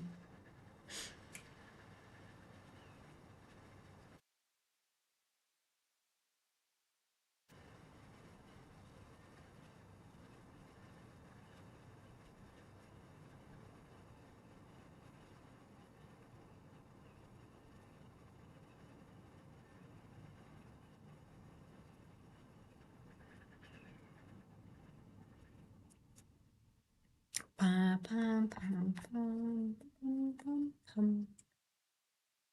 Ha, ha, ha.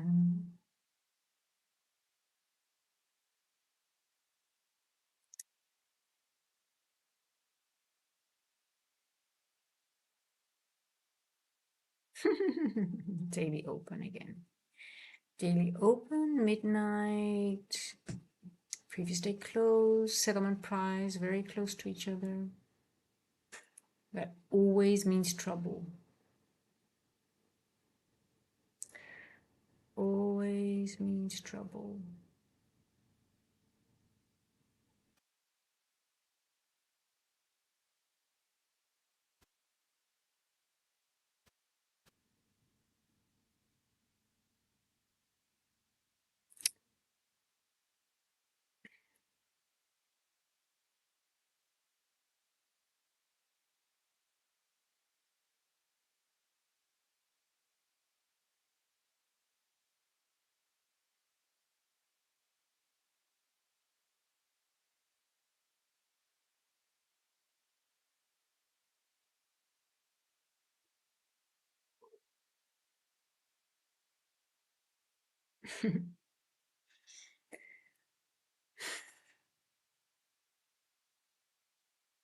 Will it spike in the 4 a.m. macro? Will it spike after 4 o'clock?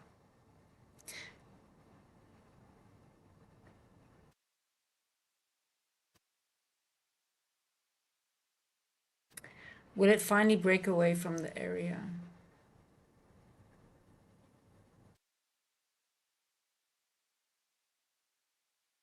Oh my God, Lance! I mean that if you feel FOMO missing this, that is just.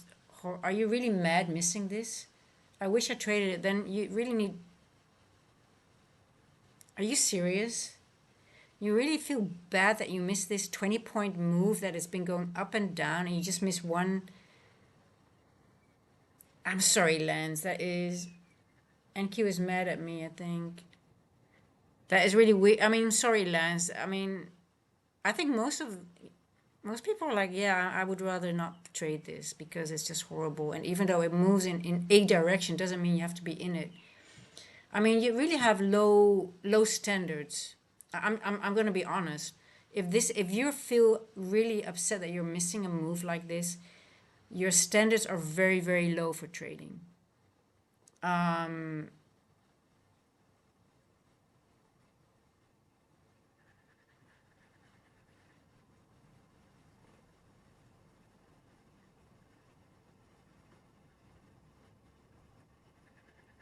You know, it's like a but. It's like a.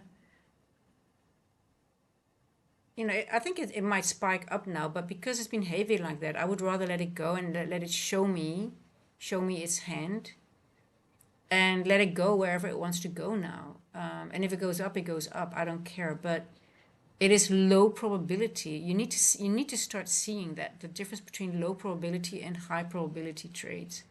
But if you feel bad of missing this, like say, I think you're probably like, oh my God, it's gone up because I know you said it. You're talking about 30 points. Okay, well, it went up 30 points. Who cares? You feel bad about missing just this one move after it's just been chopping around and telling you like, hey, listen, I'm very hostile at the moment. I am in seek and destroy mode. I'm going to take most people out of it. And then you might miss one move, but I mean, now the 315 macro does give a lot of opportunity, but sometimes you just let it go to show its hand to you, right? But you need to have higher standard. I mean, you need to have a little bit higher standards. Like, why would you want to get in a trade that sort of like invalidates inversions and inverts it straight back? That's already telling you like, hey, you want an inversion and that it goes away from the inversion, and you want a retest of an inversion or something. But just creating an inversion, invalidating an inversion, going back in that inversion is telling you, you know, I'm in seek and destroy mode, and I might make a run, but I might not do it. The macros there might make the run now, but yeah, you can still enter now. I think now might be an enter for a run, but it's, I don't know. I would not take the risk. I just don't like, I want high probability trades.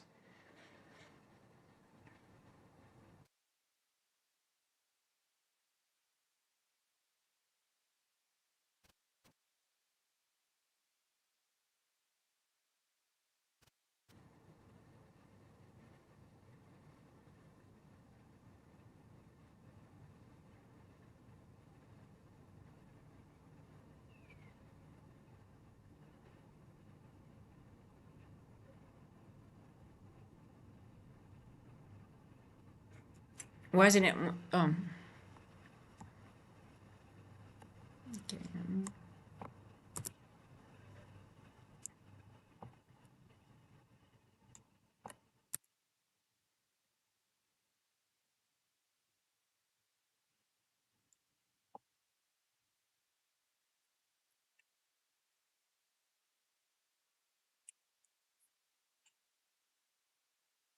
And Lance, you just said I'm not gonna trade. I'm gonna wait until New York. So what's going on?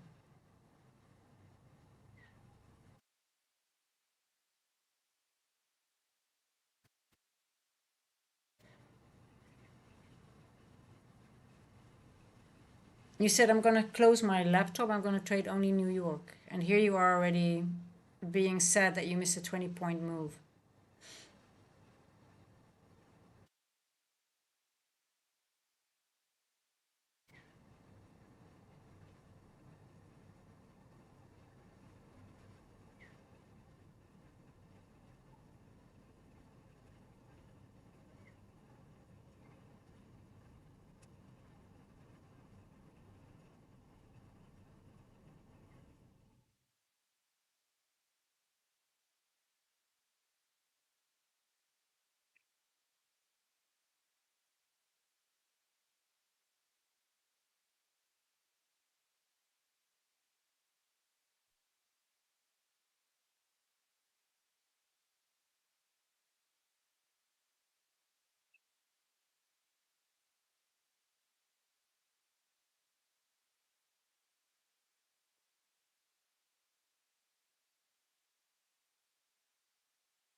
Okay, let's see now.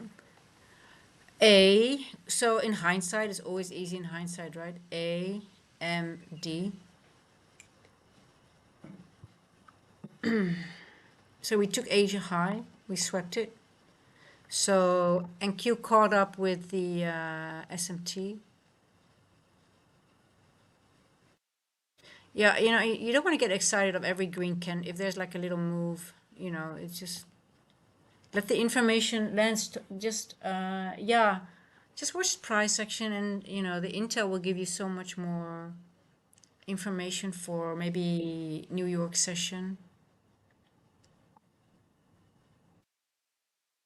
Now, I always like most of the times the 350 macro gives you a good run. But if I don't trust it, if I'm not sure, I just let it go because I just don't want to take the risk. But after three, so you could see here, journal it, just say, okay, what happened? After 350, after 4 o'clock, it did give a nice move, but look what it left behind, quite a big gap as well. So we know it's going to come down again, right? We know it's going to come down again. To my blue line here. Okay, let's see.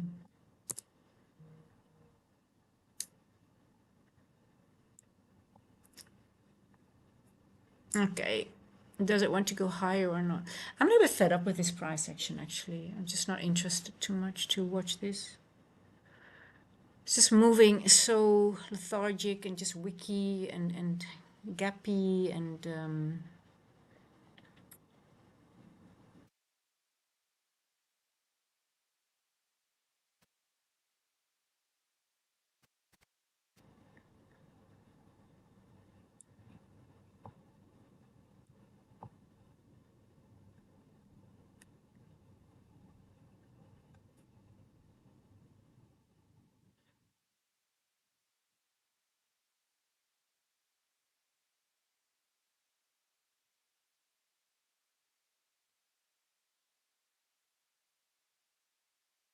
I wouldn't be surprised if the 4 hour creates equal. Let's see if it wants to blast through it, take it the high, or wants to. Oh, did you hear that?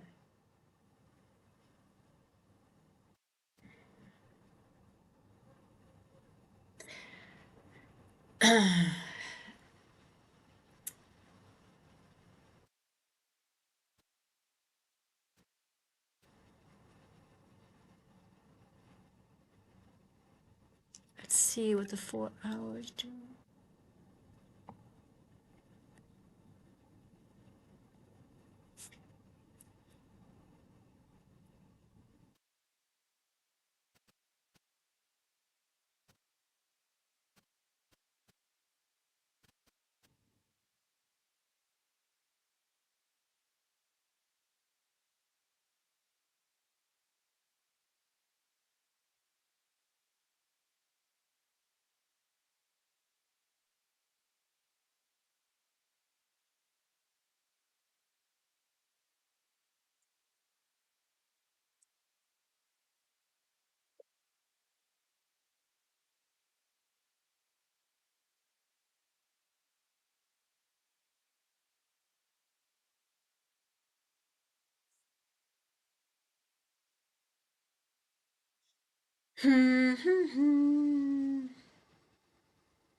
Two. Um,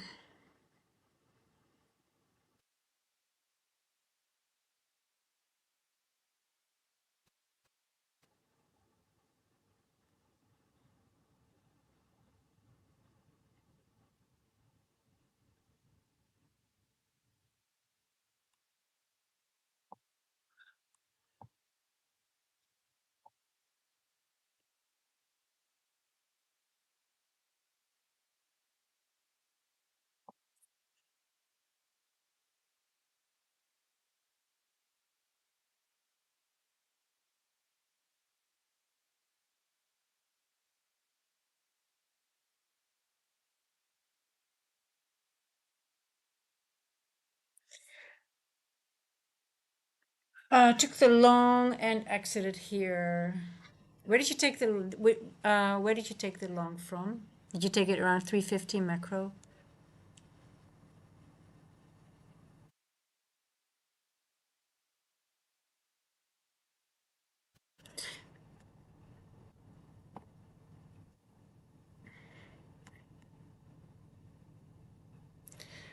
We went back into this area here, but we gapped up above this consolidation here.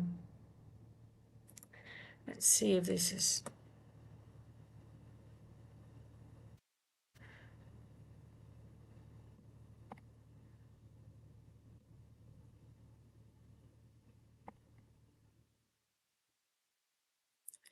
How how high? Well, it's a nice breakout though. That's for sure.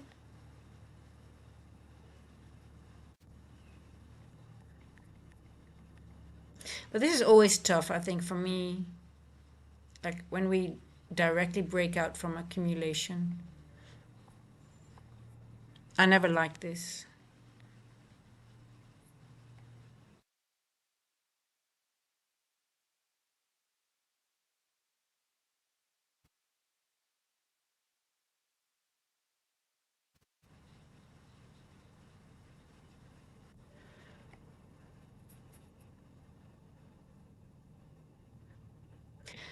But, are we going to get a London high and then lower? Or we're going to continue? This is, I entered at the breakout to the upside. Yeah, when you just market ordered in when it started breaking out, because the breakout is actually above Asia high. Or the bar, did you use this one here? Yeah. 2.5 is here.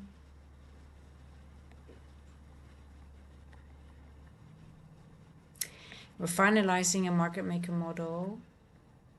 But are we going to take all-time highs again? Yeah, I don't feel any FOMO with this. Do you feel FOMO with this method? Do you have FOMO with this move here? Who has FOMO, guys, today? I have FOMO a lot of the times, but not now with this price action. I really can't be bothered with this, but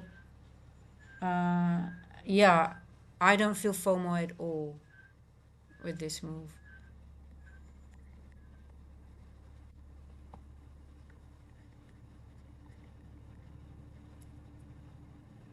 There were too many ifs and buts for me. Now, in hindsight, when I journal, it's like, okay, well, this move went high, and here we have like we're above midnight, we're above everything, and we're retesting it in a way that looks more. So yeah, but I don't feel FOMO at all with this move, not at all. It's okay, because you know what? When you have a nice move like this, it gives you information.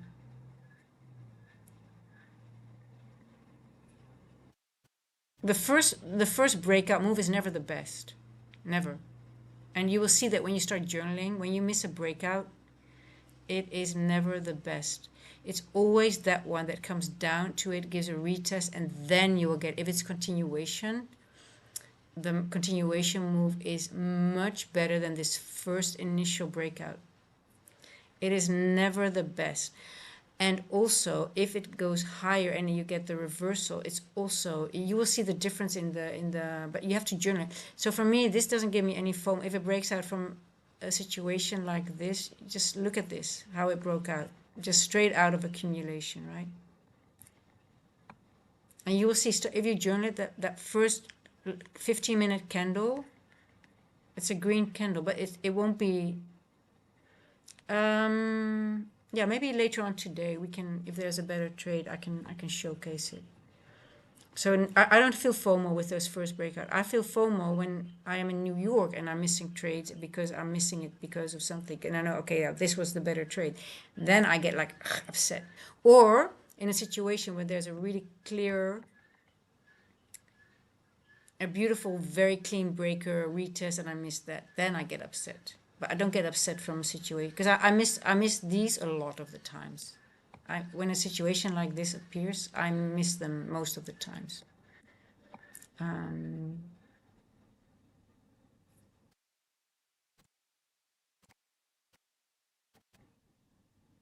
yeah, yeah.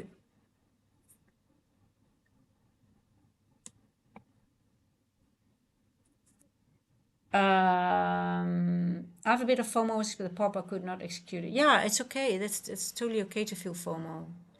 And the best thing you can do is you just journal it, and then you see, okay, where could I, what would have given you the confirmation? How would you position yourself? Where would it be a safe entry with a minimum of risk? Like, for example, if it would have traded down. Now, in all fairness, when you have the 350 macro,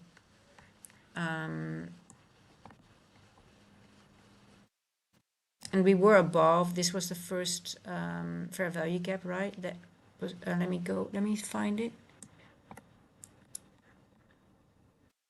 Where was the, okay, here was the first presented fair value gap here, right over here at 2 plus 3.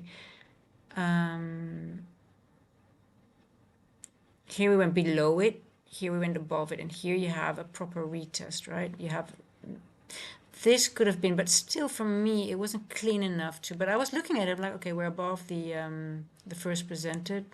Normally I could have taken this, but there was too much, like I said, my evidence, if I'm not sure about it, I just stay out.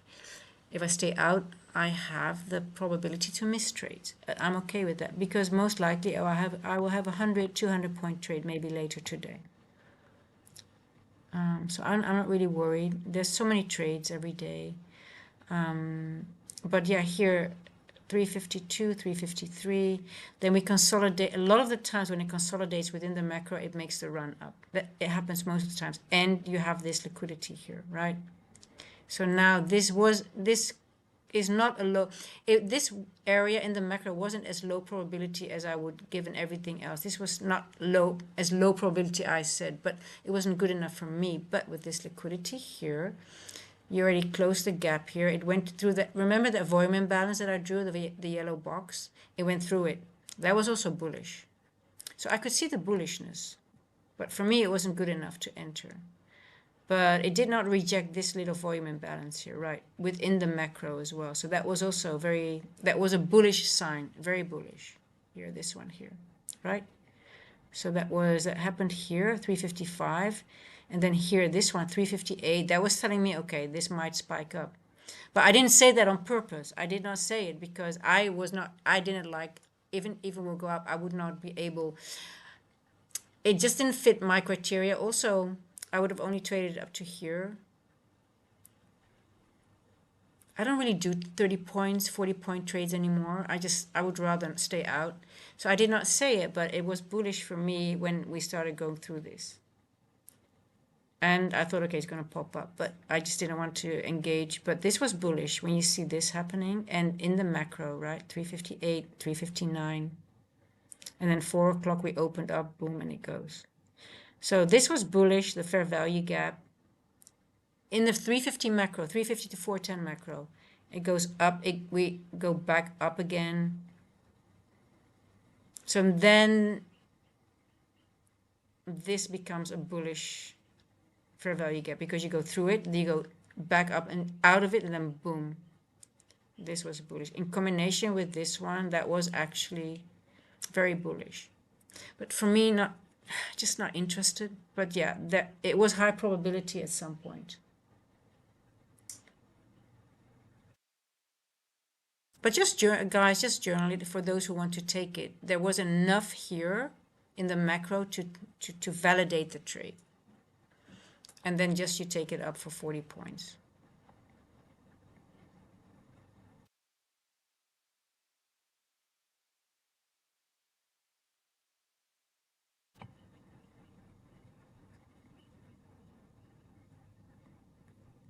Now it wants to take out the high most likely.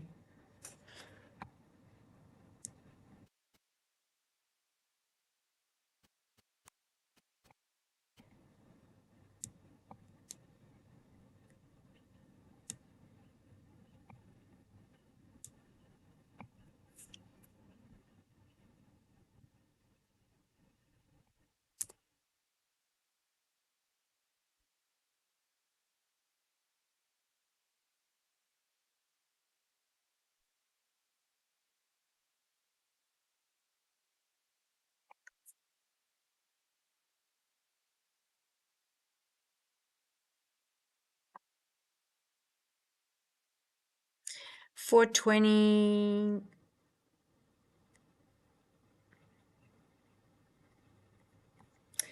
And you have a unicorn on the bottom even. A unicorn at the bottom.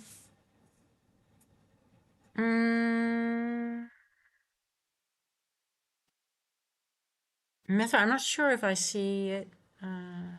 You mean a breaker with the fair value gap? Is that what you're looking at?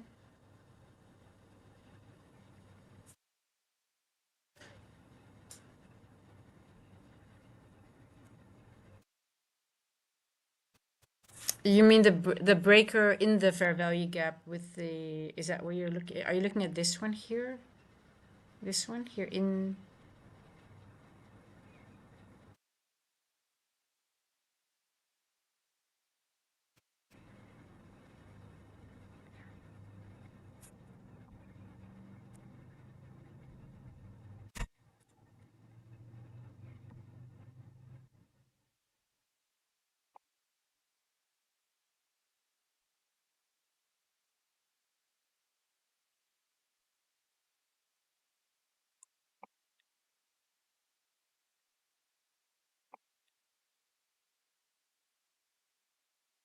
we never went lower than this. Breaker there was lower, breaker leaving FUG, yeah.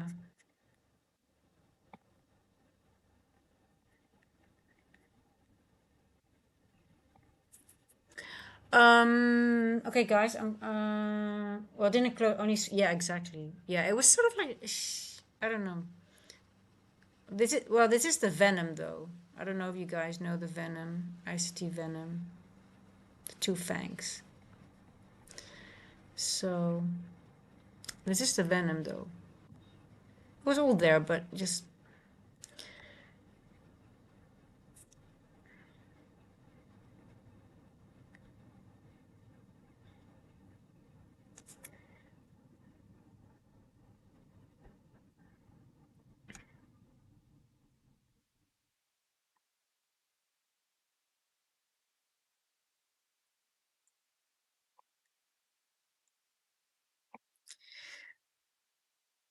Okay, guys, I'm gonna go warm up outside. Go to do some groceries. Oh, I need to study my driving lessons as well. Pre-market prep. I'll see you guys back in a bit. Tomorrow, FOMC day. See you guys back in London. Yeah, let's see what the rest of the pre-market is giving. Yeah, the only move again was 350 macro. Yeah, I would have only traded it up to Asia high, so that was just for me a little bit small move. But there's just study this, guys. Journal this area, what happened, time, and there were opportunities, I believe, in the 350 macro with giving you a fair.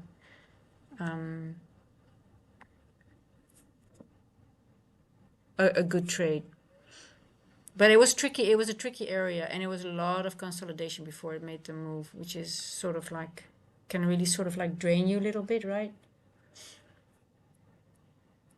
But yeah, I hate this, guys. I hate this when it's like this. And even though it makes a move, I just look at this. But yeah, also journal the 15, how it looks, so you can start seeing like, okay, well, if it does this, well, you always stayed above 2 o'clock. That's important information, right? That's a lot of information. Like, okay, if you do want to trade this, you find the if-then statements that will validate the trade for you, right? That's what you need to do. Now with Lance, I'm a little bit, I'm stricter because he needs to stay out of more trades, and he also needs to be able to miss trades, even though it goes into his direction. That's how you get more, and not have the fear, not have the FOMO of missing a move like this, right? And be okay with this because it's the first move in London session. It's the first breakout of, and there's so many more moves coming today. So yeah. Okay, guys, I'll see you guys later. I need to warm up outside. Need to do some stuff. Need to do groceries. You know where to find me. The link in for the Discord is in the description of the video. And I'll see you guys. Isn't the 346? 346, the unicorn.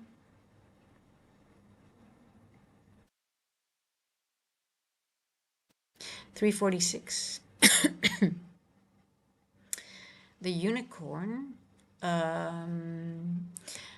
Well, when we talk about the unicorn, we talk about a breaker, right?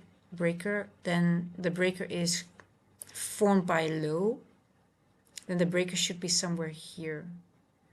And then the unicorn is the fair value gap that is going to be opposite of the breaker. But the breaker needs to have a low, high, lower low. So technically I would say this is the breaker, but it's a little bit unclear because there's so many back and forth. But if this would be the breaker here, you got your low.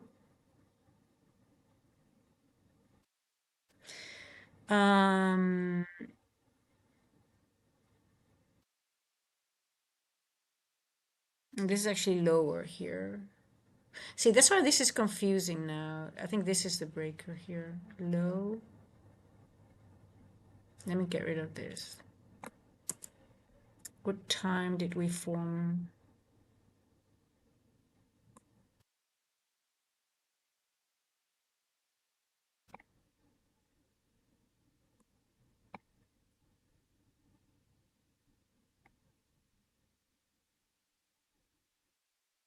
Yeah.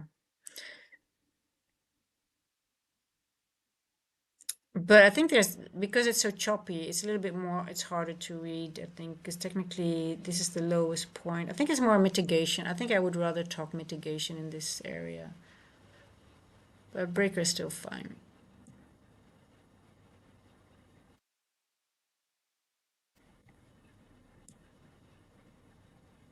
This is the venom. This is ICT venoms.